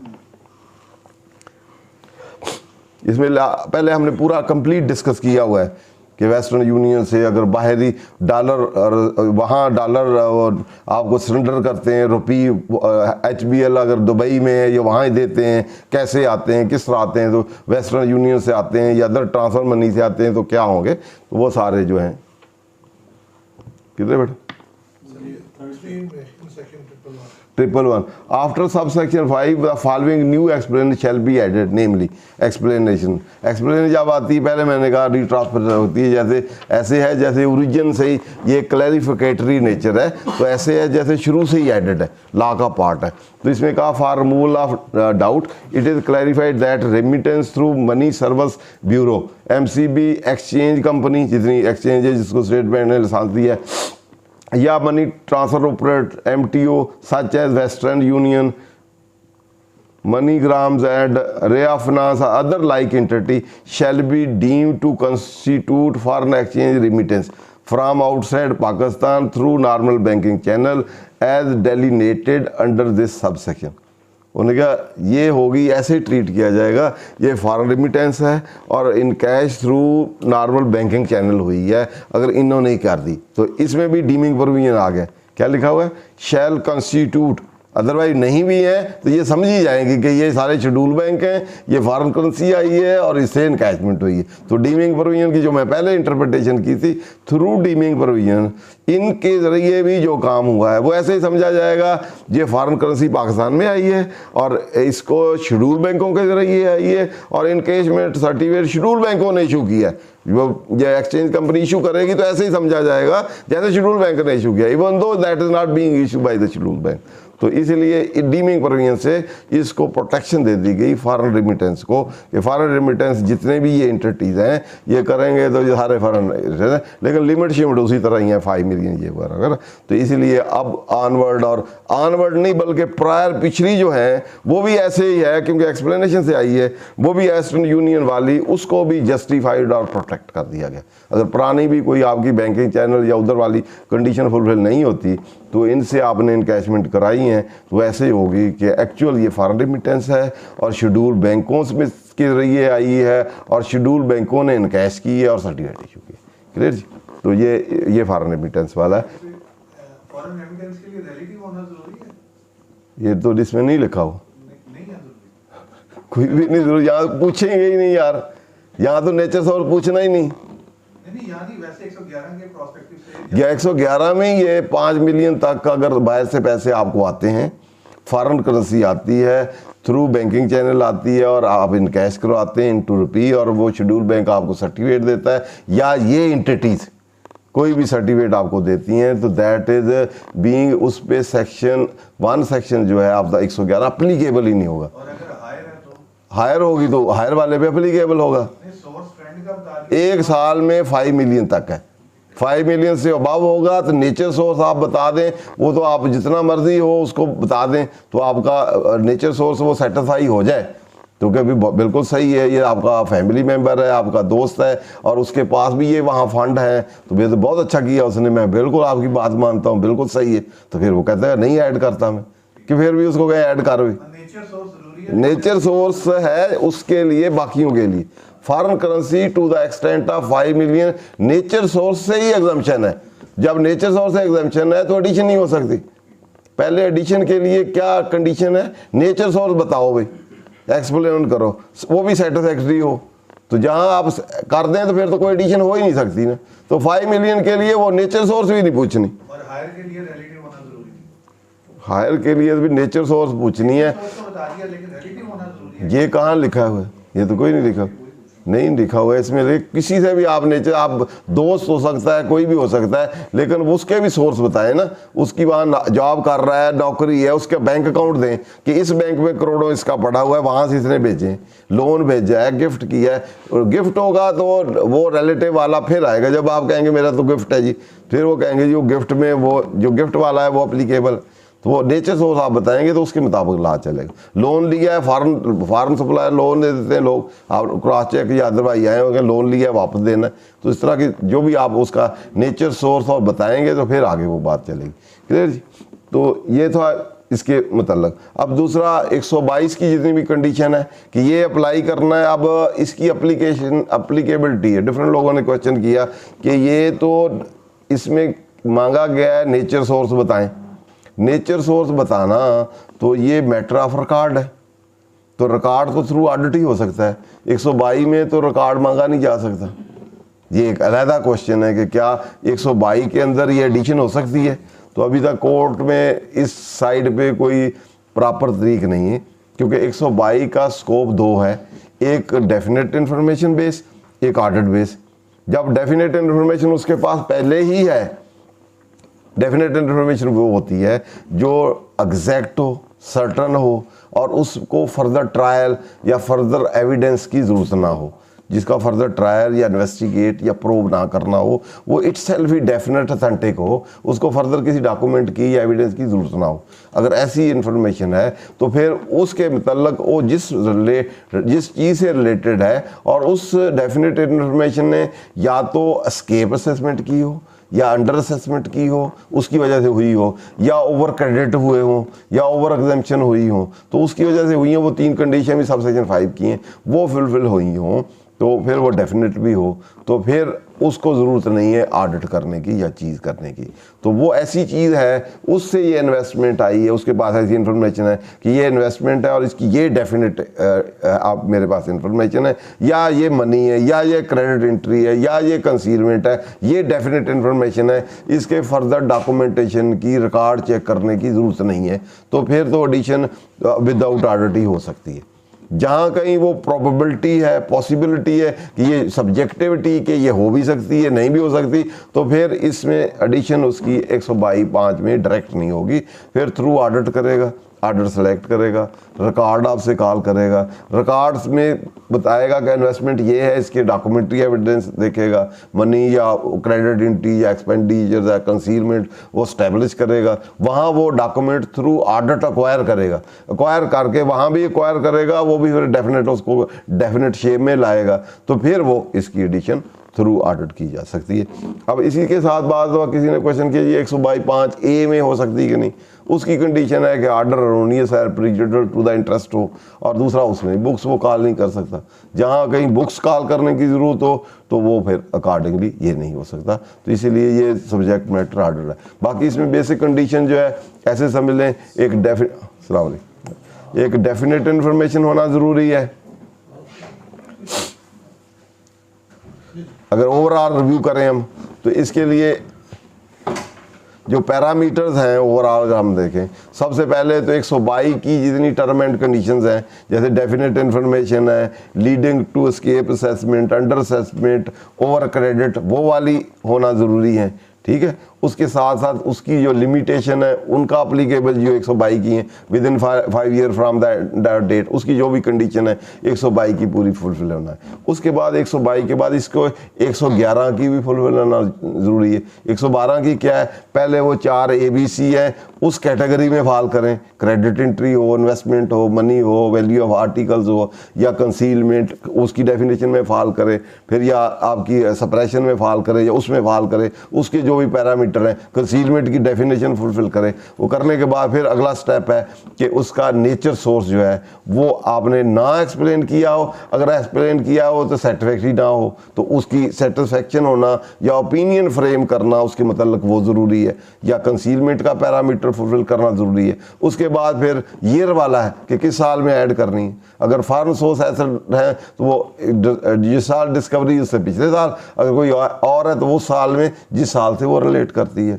तो इसी तरह आगे कोई पार्शली एक्सप्लेन्ड है, पार्शली अनएक्सप्लेन्ड है तो टू दैट एक्सटेंट है। बाकी उसकी वैल्यू का फिर डिस्प्यूट हो सकता है कि वैल्यू कितनी करनी है, DC रेट करना है, FBR करना है, उस साल में क्या था, एक्चुअल मार्केट वैल्यू क्या है, उसके मुताबिक है। उसके बाद फिर आपका ये फॉरेन रेमिटेंस वाला नेचर सोर्स एक्सप्लेन कर दें तो फिर एप्लीकेबल नहीं हुआ। क्लियर जी? इसमें कोई क्वेश्चन है तो बाकी नहीं, तो अदरवाइज फिर दूसरे सेक्शन हम देखते हैं। एक इसी तरह एग्रीकल्चर वाला था, तो एग्रीकल्चर से अगर आप बताएंगे तो वो जितना एग्रीकल्चर वाइट उस जो टैक्स दिया है उसके मुताबिक जो वाइट बनती है, टू एक्सटेंट तक आपकी एक्सप्लेन समझी जाएगी। अब आप फिर एडिशन हो सकती, उसमें फर्दर क्वेश्चन हो सकती है कि एग्रीकल्चर इनकम को डायरेक्टली इनडायरेक्टली जो लेजिस्लेटर की पावर में ही नहीं, क्या उसको यहाँ एडिशन हो सकती है कि नहीं, तो वो यहाँ हो नहीं सकती क्योंकि उसका डोमेन नहीं है। लेकिन कोर्टों ने अदरवाइज भी किया हुआ, उन्होंने कहा जी वो अनएक्सप्लेन्ड एग्रीकल्चर से है ही नहीं, तो वो फेक है, बोगस है, तो वो एग्रीकल्चर का नाम कैसे दे सकते हैं। तो वो इधर से ही, जैसे एसेट्स हैं तो एसेट खरीदे ही इसी तरह है कि अनटैक्स मनी है, तो ऐसा सोर्स एग्जेम्प्ट दे दें या बियॉन्ड स्कोप दे दें, जबकि उससे रिलेट ही नहीं करता, वो टैक्स ही नहीं दिया, तो उसको ट्रीट किया जाता जी। सर एक तो ट्रिब्यूनल की जजमेंट आई थी कि 111 के इनकम को सेक्शन 39 में इनकॉर्पोरेट नहीं किया। हाँ, ये अभी उसमें 2 चीज़ें आई हैं उस जजमेंट में, तो वो लोग कोई पसंद करते हैं कोई नहीं करते। पहली बात तो उन्होंने कहा ये 79 वाला जो था इनकम फ्रॉम अदर सोर्स, तो उसमें क्योंकि लिखा हुआ था कि एंड में लिखा हुआ था जो इनकम 111 वाली है वो एज ए चार्जेबल टू होगी इनकम फ्रॉम अदर सोर्सेज। तो इसमें क्योंकि वो लिखा नहीं गया तो इसलिए वो लास्ट में भी मैंने जब इनकम सोर्स किया था तो उस वक्त भी एक्सप्लेन किया था, तो उन्होंने कहा इसमें लिखा नहीं है तो इसलिए ये जो सारी एडिशन ही है गलत है। ठीक है, तो अब सेक्शन 39 को हमने डिस्कस किया था, उसमें उन्होंने लिखा था कि ऑल इनकम रेजिडुअल इनकम, उसमें लिखा हुआ था पहला उसका सब्जेक्ट मैटर था कि ऑल इनकम अदर देन जो 4 हेड में नहीं है वो इसमें फाल करेंगे। ठीक है, तो इसमें लिखने की ज़रूरत नहीं है, या तो दूसरे हेडों में उसको चार्ज कर लें। ठीक है, उसमें लिखा हुआ है कि all income other than exempt and other than chargeable to any other head. 39वां में वो सारी जो है उसके अलावा जितनी भी है सारी इसमें होंगी। फिर आगे उसने लिखा है एंड इंक्लूड्स, तो इंक्लूड का मतलब जो जर्नली है वो 2 के अलावा बाकी सारी उसमें ऐड होगी, लेकिन ये स्पेसिफिकली ये हर हाल में ही ऐड होंगी। ठीक है जी, तो अब ये वाली इनकम जो है ये वैसे इसको हम 2-3 तरीक़ों से कह सकते हैं। एक लिहाज से तो हम कह सकते हैं क्योंकि जजमेंट हमारी फेवर में है तो उस लिहाज से इंटरप्रेट कर लेते हैं। उस लिहाज से ये इंटरप्रेट है कि उसमें इनकम शामिल होगी, कोई कैपिटल नेचर की होगी या कोई और होगी कैपिटल नेचर की, तो वो अनलेस स्पेसिफिकली ऐड ना की जाए वो ऐड नहीं होती, तो इनकम ही नहीं होती। तो ये मोस्टली हेड जो एक्सपेंडिचर है या इन्वेस्टमेंट है, इनकम नहीं है, ये डीमिंग इनकम है, तो इसलिए इसको वहाँ लिखना ज़रूरी है, इसलिए वो जजमेंट सही है। ठीक है। दूसरा ये है कि लेजिस्लेटर ने वो सही नहीं है, क्योंकि लेजिस्लेटर ने इस सेक्शन में इटसेल्फ कह दिया है कि ये इनकम फ्राम अदर सोर्सेज है, ये वाली इनकम फ्राम बिजनेस है। तो जो लेजिस्लेटर ने खुद लिख दिया 111 में, तो वहाँ लिखना कोई ज़रूरी नहीं था, यहाँ लिख दिया। बाद हेडों में लिखा हुआ है, जैसे प्रॉफिट गेन हम जिस पे डेप्रिसिएशन चार्ज हुई है उसका गेन होगा, तो वो उस गेन वाले सेक्शन 23 में लिखा हुआ है कि इनकम फ्राम ये बिजनेस है, ठीक है। अदरवाइज वो कैपिटल गेन में होनी थी, तो अब वो वाला सेक्शन 18 में नहीं लिखा हुआ, उसमें लिखा हुआ है। तो सेक्शन 18 में सिंपल लिखा हुआ है प्रॉफिट एंड गेन्स, तो वहाँ लिखा हुआ है ये गेन जो है ये चार्जेबल टू होगा इनकम फ्राम बिजनेस। तो इसलिए अगर इसको हम ऐसे इंटरप्रेट करें कि लेजिस्लेटर ने अपनी इंटेंशन जाहिर कर दी कि पहले ABC जो हैं वो चार्जेबल टू होंगे income from other sources under the head income from other sources, और जो आखिरी D था कंसीलमेंट ऑफ इनकम वाला, सप्रेशन वाला, वो एडिशन होगी तो वो चार्जेबल टू होगी इनकम फ्राम बिजनेस। लेजिस्लेटर ने अब स्पेसिफिकली दोनों सेक्शनों को कह दिया है। तो इसलिए उससे दूसरा ये है कि बे साहब ने कहा था मिस कोटिंग, नॉन कोटिंग या कोई प्रेजुडाइज उससे नहीं होता। टैक्स पेयर को जब बता दिया कि ये सोर्स में ऐड कर रहा हूँ, इधर लिख दिया लेजिस्लेटर ने, तो वो जस्ट उसके वहाँ ना लिखने से पुराने ऑर्डिनेंस में और उसमें अफेक्ट नहीं होता। तो दोनों इंटरप्रिटेशन हम कर सकते हैं। तो जो favourable to the tax payer होगी वो हो सकती, ट्रिब्यूनल ने क्योंकि कर दी है तो इसलिए हम तो उसी को अडॉप्ट करेंगे, ठीक है, ट्रिब्यूनल वाली को। ट्रिब्यूनल ने ये भी कह दिया है कि इसमें मार्जिन ऑफ प्रॉफिट ऐड होना चाहिए, सेल नहीं होना चाहिए। तो सेल तो इनकम नहीं होती, उसने कहा जी मार्जिन जो है पुराने लॉ में 170 2A में भी वैसे आ गया कि सेक्टोरियल रेशो होगी, तो रेशो कैलकुलेट कर लें। GP रेट जो है प्रॉफिट गेन चार्जेबल टू होते हैं, तो वो गेन वैसे भी सेक्शन जो 18 है उसमें लिखा हुआ है प्रॉफिट एंड गेन, उसमें तो सेल तो टैक्सेबल नहीं है, profit and gain chargeable tax है। तो इसका प्रॉफिट कैलकुलेट कर लें कि सेल में जैसे प्रोडक्शन में जो गेन्स हैं या प्रॉफिट है वो उसको निकाल लें, वो रेशो निकाल के तो अकॉर्डिंग निकाल। क्लियर जी? सर आपने बताया कि 111 में परचेज नहीं आती, अनएक्सप्लेन्ड, इसमें लिखा नहीं हुआ। अगर लिख दिया जाए तो वैसे तो प्रोडक्शन भी उन्होंने लिख दी है। जब प्रोडक्शन लिख दी जाएगी तो आप प्रोडक्शन और सेल दोनों एट ए टाइम नहीं आ सकती। 73 एक सेक्शन है जो डबल जेपर्डी, डबल इनकम को और डबल डिडक्शन को डिसअलाउ करता है, प्रोटेक्शन दी हुई है। अगर हम कहते हैं कि ये प्रोडक्शन आपने कंसील है, हम प्रोडक्शन को भी ऐड कर लें, फिर कहें प्रोडक्शन तो सेल भी हुई होगी, अब कहें सेल भी कंसील्ड है, दोनों को ऐड कर लें, तो वो डबल जेपर्डी जो है कि प्रोडक्शन को ऐड करना और सेल को भी ऐड करना दोनों ठीक नहीं है। या प्रोडक्शन ऐड होगी, प्रोडक्शन की वैल्यू सेल वैल्यू होके वो ऐड होगी। तो इसलिए परचेज, क्योंकि परचेज भी होनी चाहिए, इधर प्रोडक्शन है तो प्रोडक्शन कहाँ से आती है? परचेज से, रॉ मटेरियल से, ओवरहेड से, लेबर से बनती है ना, तो वो भी ऐड हो सकती है। लेकिन क्योंकि लेजिस्लेटर ने इधर लिखी नहीं है, जब लिखी नहीं है तो इंटेंशन यही समझी जाएगी, पहले भी ट्रिब्यूनल ने यही डिसाइड किया क्योंकि परचेज क्योंकि लिखी नहीं है तो इसलिए परचेज नहीं आ सकती। दूसरी ये है कि परचेज जो है वो ज़रूरी नहीं कि इस साल ही बेची जाए, तो परचेज अगले साल स्टॉक एंड ट्रेड में हो सकती है, अगले साल बिकेगी, जिस साल बिकेगी उस साल उसके प्रॉफिट गेन होंगे। तो इसलिए परचेज लिखी नहीं है तो वो इसमें फिर शामिल नहीं होगी। इसमें डिपार्टमेंट नॉर्मली 236G की विदहोल्डिंग को कैच करके, हाँ, वो रिवर्स वर्किंग करके कैलकुलेट करते हैं। लॉ है या वो 111 के स्कोप में नहीं आएगा? क्या चीज़? जो हम 236G की बुनियाद पे वो कहता है, तो वो 111 के स्कोप में आएगा, ये 122(9) के डेफिनेट इंफॉर्मेशन के स्कोप में आएगा, क्योंकि सेल तो नहीं पकड़ेगी। नहीं, वो नहीं आएगा ना, इसलिए आप प्ली लेंगे ना कि ये सेल नहीं है, इसमें ऐड नहीं हो सकती, और कोई सेक्शन है तो उसमें ऐड कर लें आप। और कोई सेक्शन नहीं है, और कोई सेक्शन है कि नहीं ये भी बता दें। किस चीज़ का? क्योंकि जो परचेज है खरीदी गई है ना एक चीज, उस हद तक तो हम कह सकते हैं कि ये परचेज थी और इस परचेज के ऊपर जो भी आपके पैसे लगे थे कोई भी उसकी वो आपकी देखना। अदरवाइज इनकम फ्राम बिजनेस है ना, तो इनकम फ्राम बिजनेस में आप कह सकते हैं डिसअलाउ कर सकते हैं, ठीक है। उस परचेज को जितनी एक्स्ट्रा है रिवर्स वर्किंग हो सकती है, की जा सकती है, लेकिन वो यहाँ आप कहेंगे इस सेक्शन में नहीं ऐड हो सकती। हाँ, तो अगर उसमें करेगा तो फिर उसकी आप दे सकते हैं कि हो सकती है कि नहीं हो सकती। सेकंड ट्रिपल वन में जो MTOs वाला आया है, नहीं, देखिए दो चीज़ें ना, आप कहते हैं जी परचेज हुई है, तो वो कहेगा जी परचेज से मेरा ख्याल है ये परचेज हुई है तो बिकी भी है, तो सेल में ऐड करता हूँ। ये दो चीज़ें ना, सुन लो, परचेज और स्टॉक। परचेज का कुछ पार्ट होता है जो अनसोल्ड होता है, कुछ सोल्ड होता है। जितना बिका है परचेज प्लस मार्जिन ऐड करे तो वो कहे ये सेल आपने कंसील की है, तो सेल करके उसको ऐड कर सकता है। परचेज को नहीं ऐड करता, उसकी सेल बना के कर सकता है। सेल पर आप कहेंगे नहीं परचेज बना ले, परचेज बनाए तो अच्छी बात है, आप दुकान कम एडिशन होगी, है ना। उसने एडिशन क्या करनी है, सेल कंसील्ड। जब आपने परचेज कंसील की है तो सेल भी तो की है ना, सेल भी कंसील की है ना, उसकी करस्पॉन्डिंग सेल हायर वैल्यू पे होगी ना। तो परचेज करता है एडिशन, तो एक तो आप ये लॉजिक ले सकते हैं कि इसमें है नहीं, आप कर नहीं सकते। दूसरा, अगर किसी सिचुएशन में वो हो भी जाए कि नहीं भाई आप गलत कह रहे हैं, तो कम ही एडिशन की है ना। इसी को कहे कि आपका 20% मार्जिन है, परचेज आपकी इतनी है, आपने कंसील की है तो सेल भी कंसील की है, 25% मैं ऐड करता हूँ, परचेज प्लस ये सेल है आपने कंसील की हुई है तो मैं सेल ऐड करता हूँ, ठीक है। या बैंकों से पैसे पकड़ ले के इसके कंसील के ये पैसे इतने आए हैं, रसीट है तो मैं उसको ऐड करता हूँ, ठीक है। तो इसलिए उस पर इस हद तक ही हम प्लीड कर सकते हैं, लेकिन वो उसके पास वो उसको सेल बना के फिर ऐड कर ले तो फिर किया जा सकती है ना, ठीक है। तो यहाँ की हद तक हम कह सकते हैं क्योंकि परचेज लिखी नहीं है इसलिए परचेज नहीं कर सकता। अब आप सेल कह के ऐड कर ले, सेल कह के वो ऐड कर ले तो ठीक है।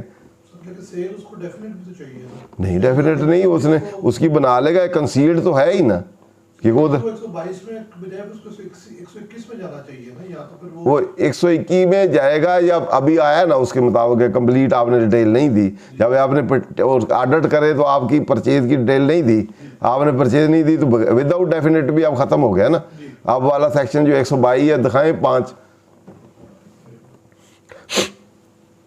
क्या वहाँ डेफिनेट है कि खत्म हो गया?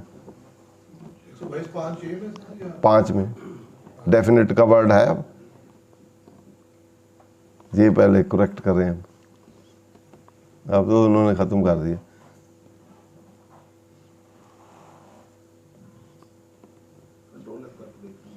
एक 122 में जहाँ 122 लगाएंगे उसके लिए डेफिनेट इन्फॉर्मेशन ज़रूरी है।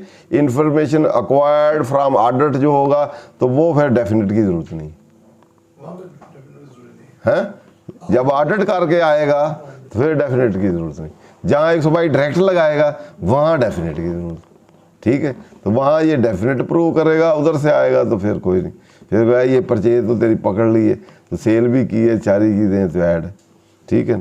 सेल ऑडिट में आएगा तो फिर कर सकते। वैसे तो डेफिनेट इन्फॉर्मेशन जो हद तक डिफाइंड है ना, सेल परचेज प्रोडक्शन जो है ये सब्जेक्टिव ही होंगी, एग्जैक्ट तो हो ही नहीं सकती, ठीक है। हो सकती वो कंसीलमेंट जहाँ भी हम कहेंगे वो एग्जैक्ट बहुत मुश्किल है, सब्जेक्टिविटी आएगी। सब्जेक्टिविटी आएगी तो वो फिर थ्रू ऑडिट ही आएगी। इसीलिए हम कहते हैं कि ये जो कंसीलमेंट वाला डी है ये सब्जेक्ट मैटर ऑफ ऑडिट है। ये डेफिनेट इन्फॉर्मेशन या 122(5) का डायरेक्ट स्कोप नहीं है।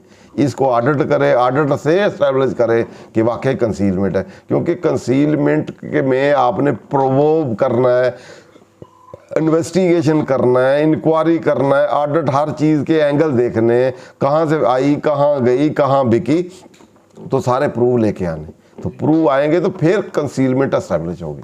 तो कंसीलमेंट ऐसे ही नहीं एस्टेब्लिश हो सकती ये कंसीलमेंट है, जैसे क्योंकि विलफुल और वो डेलिबरेट और विलफुल जो उधर लिखा था उसको भी एस्टेब्लिश करना है। तो वो वैसे एक ट्रिब्यूनल की जजमेंट भी, उसमें एक SRO भी है। जब ये नया नया था तो उन्होंने कहा था ये थ्रू ऑडिट किया जाएगा तो होगा 122(5) के स्कोप में भी, 5(1) के स्कोप में भी नहीं। तो इसलिए ये वाला चैप्टर जो है ये डेफिनेट चांस बहुत मुश्किल है और through audit acquired information acquired होगी।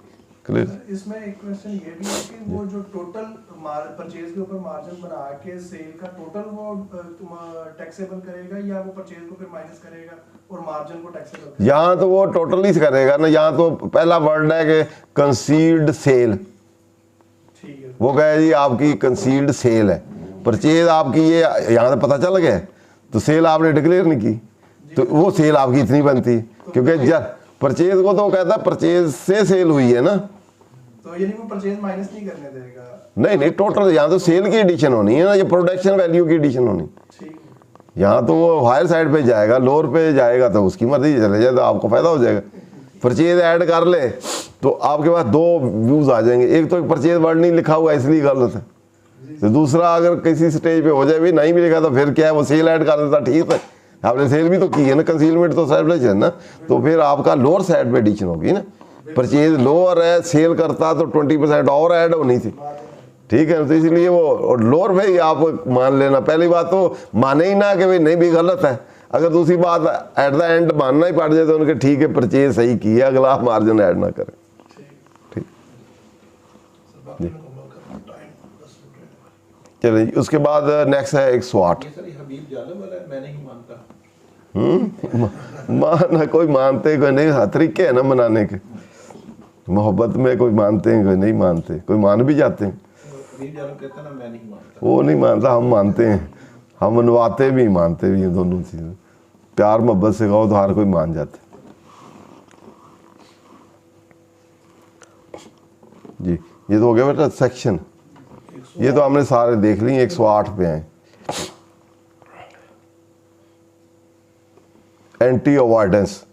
ये जितने एंटी अवॉइडेंस टैक्स के जो सेक्शंस हैं हम वो देखते हैं वो क्या हैं और उनको कैसे लोग यूटिलाइज कर सकते हैं, और उसके लिए एंटी मेजर जो हैं टैक्स में क्या दी गई हैं, किस तरह उसको करना है, ठीक है। पहले ट्रांजैक्शन बिटवीन द एसोसिएट्स। अब एसोसिएट जो हैं वो डिफरेंट एंगल में हो सकती हैं। ओनरशिप कॉमन हो सकती है कि एक कंपनी है उसमें भी वही डायरेक्टर है, उसमें भी वही डायरेक्टर है, इसी तरह एओपी 2 हैं उसमें भी वही हैं, उसमें भी वही हैं। ओनरशिप कॉमन हो सकती है, एक कंट्रोल कॉमन हो सकता है, ओनरशिप ना भी हो तो उसका भी वही कंट्रोल कर रहे हैं, वो उसका भी कर रहे हैं, तो शेयर होल्डिंग सेम हो सकती है, रिलेटिव हो सकते हैं। तो डिफरेंट तरीक़ों से आपकी एसोसिएशन होती है, हो सकती है, जिससे आपके ट्रांजैक्शन जो है वो इन्फ्लुएंस हो सकते हैं। या ऐसे कह लें कुछ ट्रांजैक्शन है ये कंट्रोल्ड ट्रांजैक्शन है, कुछ है अनकंट्रोल्ड, और कुछ ऐसे पर्सन होते हैं, कुछ कंट्रोल्ड होते हैं, कुछ अनकंट्रोल्ड होते हैं। तो अनकंट्रोल्ड वो हैं जो कि ओपन मार्केट में ओपन इंडिपेंडेंटली निगोशिएट करके एक मार्केट प्राइस को, कास्ट को या मार्जिन को डिटरमाइन करते हैं। जो एसोसिएटेड होते हैं या कंट्रोल्ड होते हैं, ट्रांजैक्शन हो जो वो इन्फ्लुएंस्ड होते हैं, वो आर्म लेंथ ट्रांजैक्शन से, आर्म लेंथ ट्रांजैक्शन रात जो ओपन मार्केट में, ओपन लोगों में, इंडिपेंडेंट लोगों में जो मार्केट प्राइस थ्रू नेगोशिएशन और अदर डीलिंग से डिटरमाइन हुई हो, जो ओपन मार्केट प्राइस हो, जो इन्फ्लुएंस जो है एसोसिएशन की वजह से या रिलेशन की वजह से या कॉमन कंट्रोल की वजह से या कॉमन ओनरशिप की वजह से या कॉमन रिलेशन की वजह से इन्फ्लुएंस ना हुई हो, तो उसको हम कहेंगे जो ट्रांजैक्शन एसोसिएट के ट्रांजैक्शन है। तो इसको करने क्यों लोग करते हैं, इसकी बहुत सी वजूहात हैं। इसमें टैक्स अवॉइडेंस या अवॉइडेंस जो है वो अप्लाई की जा सकती है। तो कैसे की जा सकती है, ऐसे समझ लें कि मेरी एक कंपनी है, एक टैक्सेबल एंटिटी है, एक नॉन टैक्सेबल है, वो एग्जेम्प्ट है। तो मैं यहाँ से जितने मार्जिन है वो सारे वहाँ शिफ्ट कर दूँ। कैसे सेल करूँ कास्ट पे, वो वहाँ चले जाएंगे, प्रॉफिट उधर हो जाएंगे, इधर प्रॉफिट होंगे नहीं, तो वो वहाँ एग्जेम्प्ट होगी।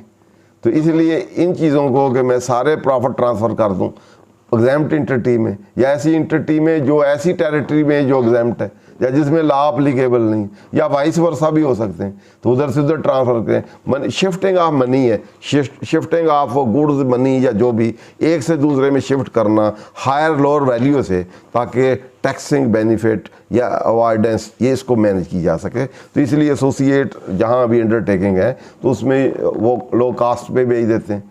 तो यहाँ फिर यहाँ कमिश्नर को फिर पावर दी गई है, जहाँ आपके एसोसिएटेड अंडरटेकिंग जो हों या होली सब्सिडी कंपनी होती है जो होली ओन्ड, पार्सली ओन्ड या इस तरह की हैं, या रिलेशन हो, कॉमन कंट्रोल हो, तो उस सिचुएशन में अगर है तो कमिश्नर को पावर दी गई है जो आपके ट्रांजेक्शन हैं, वो भी ट्रांजेक्शन सेल के हैं, कास्ट के हैं या कोई और हैं, उनको वो रिवाइज कर ले, डिवाइड कर ले, एलोकेट कर ले, या उसकी रिवीजन करके रीएडजस्टमेंट कर सकता है। कि ये अगर आपने कहा जी मैंने सेल इतने पे की है, तो वो कहेगा नहीं भाई ये तो आपकी लोअर है, मार्केट में ये प्राइस है, मैं आपकी सेल जो है अपनी जो अंडरटेकिंग को आपको दी है, दूसरों को इतने पे दिया, इधर इतने दिया, लोअर मैं नहीं मानता तो इसको मैं इस पे करूँगा। या आपस में जो हुई है उसको फिर मार्केट वैल्यू प्राइस पे या उस प्राइस पे एक्चुअल पे। इसके डिफरेंट मेथड है, एक एक्चुअल प्राइस मेथड है, एक मार्जिन मेथड है, इस तरह एक कास्ट प्लस मेथड है जो मैंने पहले कहा था। इस तरह के डिफरेंट मेथड से वो डिटर्मिनेशन प्राइस की कर सकते हैं, करके उस तरह कर सकते हैं। तो इसके लिए ये वाला जो है कमिश्नर को पावर है कि उन चीज़ों को जो सेल को या डिडक्शंस को या अलाउंसेस को या क्रेडिट को, वो डिस्ट्रीब्यूशन भी हो सकती है, अपोर्शनमेंट भी हो सकती है, एलोकेशन भी हो सकती है। अगर जो उसने कर लिया रिवर्स भी हो सकती है, तो या फिर रीएडजस्ट भी हो सकती है। तो कमिश्नर के पास पावर है, जो ट्रांजैक्शन है, कंट्रोल्ड ट्रांजैक्शन जो है बिटवीन द एसोसिएशन, जो आर्म लेंथ ट्रांजैक्शन से नहीं हुए या जो अनकंट्रोल्ड मार्केट प्राइस पे हुए ठीक है, जो नहीं हुए उसकी वो एडजस्टमेंट सारी कर सकता है। तो करने के लिए फिर ये सेक्शन जो है इसमें प्रोसीजर दिया। कमिश्नर में in respect of any transaction between person who are associate distribute apportion allocate income deduction tax credit between the person as necessary to reflect income of that person would have realized in arm length transaction। जैसे open market में उस तरह उस value पे उन चीज़ों को, income को, डिडक्शंस को, टैक्स क्रेडिट को डिटरमिन कर सकता है। In making adjustment under such, the commissioner may determine the source of income and nature of any payment loss as revenue capital। ये भी वो रीएडजस्ट करके कर सकता है कि ये रेवेन्यू है, कैपिटल है या अदरवाइज क्या है। तो every tax payer who has enter to transaction with association shall, ये डिफरेंट कोई मेंटेन रिकॉर्ड है उसने मेंटेन करना है, तो ये करेगा। उसके बाद ये रिकॉर्ड वो उसे मांग सकता है, मांग के चीज़ों को देख के वो एडजस्ट कर सकता है। फिर इसके लिए एक्सटेंशन है, फर्नेस के लिए 45 दिन एक्सटेंशन दे सकता है, 45 दिन के अंदर देना है और एक्सटेंशन दे देगा इसके मुताबिक। बाकी इसका जो अगर स्पेशल आपने देखा हो कि कंट्रोल एंड कंट्रोल क्या है, तो उसके लिए रूल FBR प्रेस्क्राइब कर सकता है। तो रूल इसके 20 से लेके 28 तक है।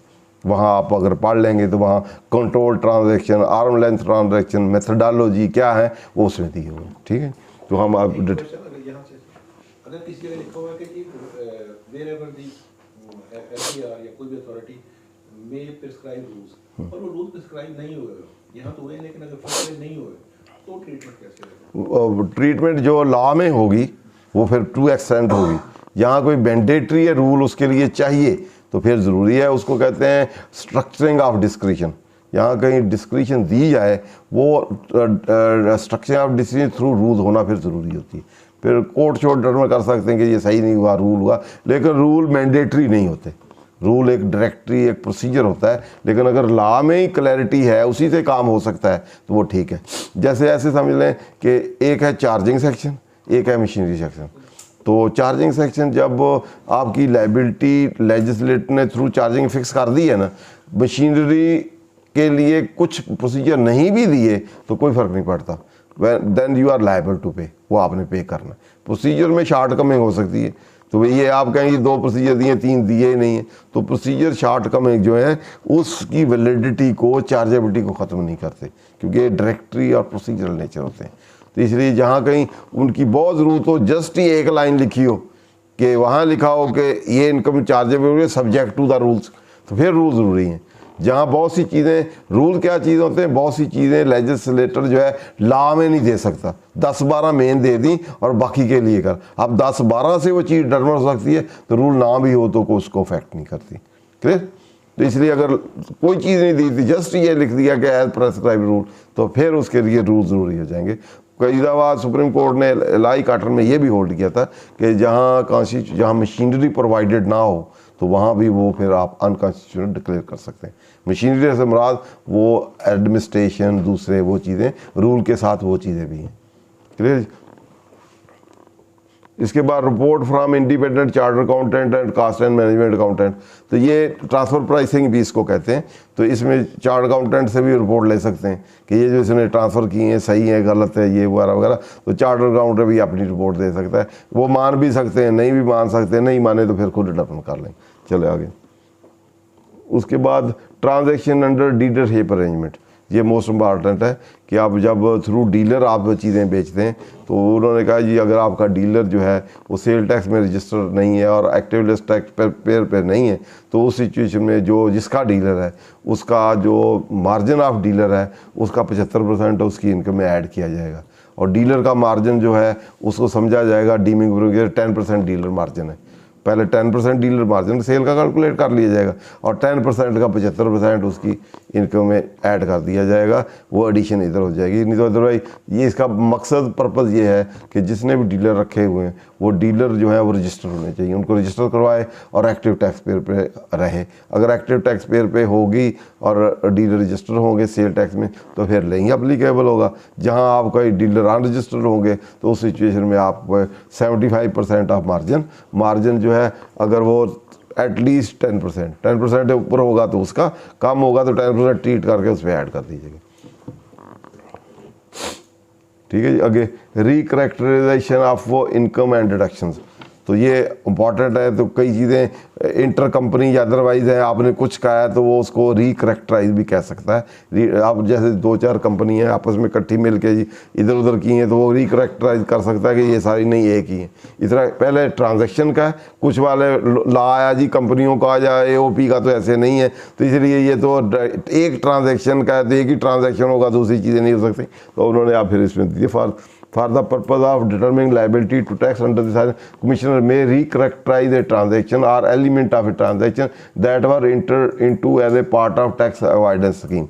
अगर टैक्स को अवॉइड करने के लिए कोई ट्रांजैक्शन किया है तो आप उसको रिकरेक्टराइज किया जा सकता है। उसके बाद आगे disregard transaction that does not have substantial economic effect, जिसका इम्पैक्ट ना हो आपने डाला हो तो उसी चीज़ उसको डिस्कार्ड कर सकता है। उसके बाद recharacterise a transaction where form of transaction does not reflect substance, उसका मटीरियल इम्पैक्ट या सब्सटेंस। जनरल जो रूल है वो ये है कि सब्सटेंस ओवर फॉर्म, ये एक डॉक्ट्राइन है कि हमेशा टैक्स लगाने के लिए जो इम्पैक्ट है वो देखेगा रियल नेचर या सब्सटेंस ऑफ ट्रांजैक्शन देखा जाएगा, बल्कि उसकी फॉर्म या बुक एंट्री। जैसे एक एंट्री आपने डेबिट की, क्रेडिट की, डेबिट की, 1000 दफ़ा रेक्टिफाई उल्ट सीधे करते जाएं, लेकिन अल्टीमेटली वो निल हो जाए तो उसमें रिकॉर्डिंग जो है उस पर टैक्सेशन नहीं होगी। रियल नेचर उसकी दी जाएगी, क्या रियल इनकम उससे अक्रू अराइज हुई है कि नहीं, उसका सब्सटेंस ऑफ द ट्रांजैक्शन देखा जाएगा, उसका इकोनॉमिक इम्पैक्ट क्या हुआ है, उससे इनकम आई है, रेवेन्यू आया है, कंसिडरेशन आई है क्या नहीं आई, वो देखा जाएगा। जस्ट मेरी एंट्री जो है, जैसे मेमोरेंडम होता है 1992 PTD 1 है, उसमें यह था कि मेमोरेंडम में हज़ारों क्लासेज लिखी होती हैं। इट डज नॉट मीन कि आपने सारे ही काम किए हैं, वो उठा के कहते जी सारे किए होंगे तो इससे इनकम भी आई होगी, इसमें ऐड करता हूँ। उन्होंने कहा वो जस्ट एक डिस्क्रिप्शन है, वो अब उसकी रियल नेचर कि एक्चुअल उसने किया है कि नहीं ये देखा जाएगा कि एक्चुअल काम क्या किया है और उससे एक्चुअल रेवेन्यू क्या हुआ है। सब्सटेंस ऑफ द ट्रांजैक्शन या real nature of the transaction देखी जाएगी। बुक एंट्री या बुक में रिकॉर्डिंग या फॉर्म ऑफ ट्रांजैक्शन जो है वो नहीं देखा जाएगा, इसको कहते हैं सब्सटेंस ओवर फॉर्म। तो वो डॉक्ट्राइन है, तो उसमें फिर उन्होंने रिकरेक्टराइजेशन उसके अंदर ही ये डाली है, लेकिन सब्सटेंस ऑफ द ट्रांजैक्शन जो है वो होगा। आगे क्या ये इंटिटी का भी उन्होंने डाल दिया 2018 onward. Disregard an entity or corporate structure that does not have an economic or commercial substance was created as a part of tax avoidance scheme. आपने 2, 4, 5 सेम बंदे हैं, 2-3 AOP बना ली हैं, तो आप उसको कह सकते हैं नहीं जी एक ही इकट्ठे होते थे इतना टैक्स होना था। आपने अलग-अलग स्प्लिटिंग कर ली, 10 बार ही कंपनी बना ली, टर्नओवर बचाने के लिए, स्प्लिट करने के लिए, तो इधर से उधर। तो यहाँ रिकरेक्टराइजेशन में सब्सटेंस अफेक्ट है। टैक्स में इकट्ठा होता तो इतना होना था, बंदे तो वही हैं, काम भी वही है, तो क्यों ना इकट्ठा करके मैं आपकी एज ए ग्रुप करके टैक्सेशन करूँ, तो टर्नओवर पे आपकी इतनी लगेगी, आपने एग्जम्पशनें ले ली ये वो, तो वो उस सिचुएशन में जैसे एसोसिएट्स हैं तो उसकी रिकरेक्टराइजेशन उसको वो की जा सकती है। FBR के नज़र से ये ओझल है ये वाली और बस कहीं जो विजिलेंट या क्लेवर अफसर होता है वो कर लेता है, आम बंदों को पता कोई नहीं।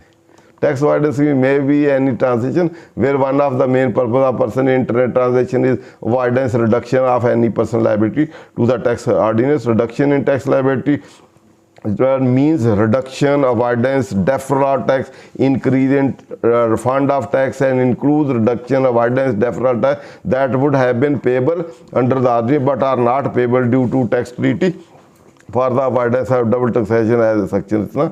तो जो अदरवाइज आपको चार्जेबल है उससे आपने रिड्यूस कर लिया, कम कर लिया, या टैक्स जो क्रेडिट है उसको बढ़ा लिया, ठीक है। उसके बाद फॉरेन कंट्रोल फॉरेन कंपनी, तो ये एक सेक्शन है यूजुअली हायर लेवल का, ये एक सेक्शन है जिसमें ये है कि अगर आपकी बाहर कोई कंपनी, आप रेजिडेंट हैं, एक बाहर आपकी कंपनी, उसमें आपकी शेयर होल्डर है या शेयर होल्डिंग है आपकी है, तो या उसमें राइट या वोटिंग है, जहां आपके होली ओनर भी हो सकती है, और आपकी पार्सली ओन्ड भी हो सकती है। तो उस सिचुएशन में जहाँ वहाँ आपकी जितनी शेयर होल्डिंग होगी, जो वहाँ इनकम आपकी होगी, जो आपकी शेयर होल्डिंग रेशियो है, सपोज 80% आपके पास शेयर हैं, तो जो उसकी इनकम होगी उसका 80% आपने ऐसे समझी जाएगी जैसे वो पाकिस्तानी इनकम है, तो पाकिस्तान में उसको टैक्स कर दिया जाएगा हर साल। तो उसके मुताबिक रेशो दे के टोटल इनकम को कैलकुलेट करके जितनी आपकी शेयर होल्डिंग या वोटिंग राइट है उतनी कैलकुलेट करके आपकी इनकम में इधर ऐड करके उसको टैक्सेशन कर दी जाएगी। और उसके बाद जब डिविडेंड होगा, बाद में डिविडेंड भी तो मिल रहा है, अब डबल तो हो नहीं सकता कि पहले वो ऐड कर लें इनकम 20%, बाद में डिविडेंड आए तो वो भी ऐड कर लें। उनका डिविडेंड या वो आएंगे तो वो अगर टैक्सेबल होंगे तो उसका टैक्स क्रेडिट आपको दे दिया जाएगा। ये फॉरेन कंट्रोल कंपनी उसी तरह डिफाइन है, जिसमें आपकी शेयर होल्डिंग हो, ये हो या वोटिंग राइट हो, इतने %, 10% से कम हो, चाहे 5 मिलियन के कोई अमाउंट है, उससे कम हो तो उस पर ज़ीरो होगी, उसको फॉरेन कंट्रोल नहीं समझी जाएगी। तो ये इसके मतलब है। तो ये फॉरेन कंट्रोल्ड कंपनी की इनकम जो है in accordance with the your investment या यहाँ आपकी शेयर होल्डिंग या राइट जो है उसकी प्रोपोर्शनेट लेके इधर ऐड कर दी जाएगी। इस तरह सैलरी पेड है प्राइवेट कंपनी, तो प्राइवेट कंपनी अगर आप सैलरी किसी एम्प्लॉय को करती है और वो उसकी एरियर है, सपोज आपने 4-5 सालों की इस साल दे दी है, तो अब वो आप कर सकता है कि उसके हो सकता है पिछले सालों में लो टैक्स रेट हो, इस साल ज़्यादा हो, तो वो कह सकता है कि मुझे पुराने रेट लगाएं या लास्ट 5 एवरेज लगाएं, तो उसके मुताबिक उसकी टैक्सेशन कर दी जाएगी। उसके 111 हमने पढ़ लिया। उसके बाद आगे एक है रीपरचेज ऑफ सिक्योरिटी है, एक liability in respect of certain securities. अगर आपने एक सेल करके दोबारा परचेज करते हैं तो वो दोबारा परचेज करेंगे जस्ट टू अवॉइड के डिविडेंड या गेन जो है वो अगले पे शिफ्ट हो जाए, तो वो आपका ही ट्रीट होगा जैसे वो ट्रांजैक्शन आपने किया ही नहीं। तो ये सिक्योरिटी का सिक्योरिटी बॉन्ड सर्टिफिकेट हो। ठीक है, थैंक यू वेरी मच। कोई क्वेश्चन है तो इनको, ये टैक्स अवॉइडेंस की जो स्कीम्स है।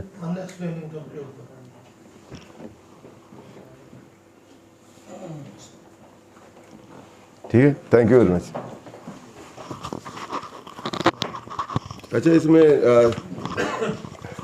ये कल परसों ना ट्रिब्यूनल से क्वेश्चन भी आया था कि बहुत सी करेंसी डिजिटलाइज करेंसी जो है वो आजकल मार्केट में, जैसे बिटकॉइन है, शिबा है, BNB है, सोलाना है, डॉगी है, उसके बाद USD कॉइन है, XRP है, टेरी कॉइन है, पोल्का डॉट है, पॉलीगॉन है, गाला है, बहुत सी हैं जो ट्रेड होती हैं, डिजिटलाइज करेंसी हैं।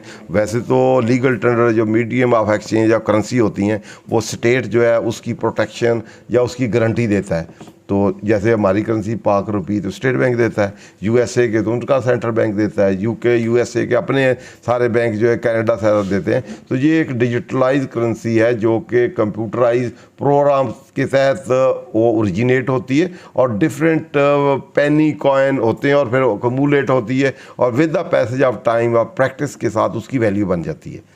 तो वो जस्ट लाइक करेंसी ट्रेड होती है, तो आप मार्केट में वो ट्रेड होती है। तो ऐसे ही जैसे इसकी एडिशन हो सकती है कि नहीं, ये क्वेश्चन आया था ट्रिब्यूनल मेंबर से कि क्या इसकी ये इसमें फॉल करता है कि नहीं। तो इसमें जो सबसेक्शन 2 था जिसमें इन्वेस्टमेंट और मनी लीगल टेंडर है, क्योंकि इवन दो स्टेट किसी ने गारंटी नहीं दी लेकिन लीगल टेंडर है, as a medium of exchange होती है। तो वो अगर इधर आपको कोई दे तो आपने, एक तो वही बात है कि अगर इनकैशमेंट आप कराएंगे उनसे तो जो उन्होंने प्रोटेक्शन दी है वो एक्सचेंज कंपनीज है वहाँ से होगी या शेड्यूल बैंक से होगी, तो फिर तो वो 5 मिलियन तक है तो आपको नहीं पूछा जाएगा नेचर सोर्स का है। लेकिन उससे अबाव की वैल्यू होगी, वो इन्वेस्टमेंट हो, मनी हो या आर्टिकल हो, ये आर्टिकल में ले लें, इसको मनी में ले लें या किसी चीज़ में भी ले लें, तो अगर इसकी नेचर सोर्स आप बता दें कि आपने बाहर से किसी ने आपको क्यों दी तो पूछा नहीं जाएगा, या 5 मिलियन तक इसकी इनकैशमेंट वहाँ से करा लें। तो डिजिटलाइज करेंसी वहाँ तो मेरे ख्याल नहीं होती, तो ये इसका नेचर सोर्स बताना पड़ेगी। तो नेचर सोर्स नहीं बताएंगे तो फिर एडिशन होगी। Thank you very much. मैं इंतहाई मशकूर हूँ अपने तमाम दोस्तों का, तमाम पार्टिसिपेंट्स का। तो इंशाल्लाह अगली जुमेरात फिर नए मौजू के साथ इनकम टैक्स ऑर्डिनेंस को भी हम कंटिन्यू रखेंगे। तो नए मौजू के साथ इंशाल्लाह हम उस पर दोबारा हाज़िर होंगे। बहुत शुक्रिया।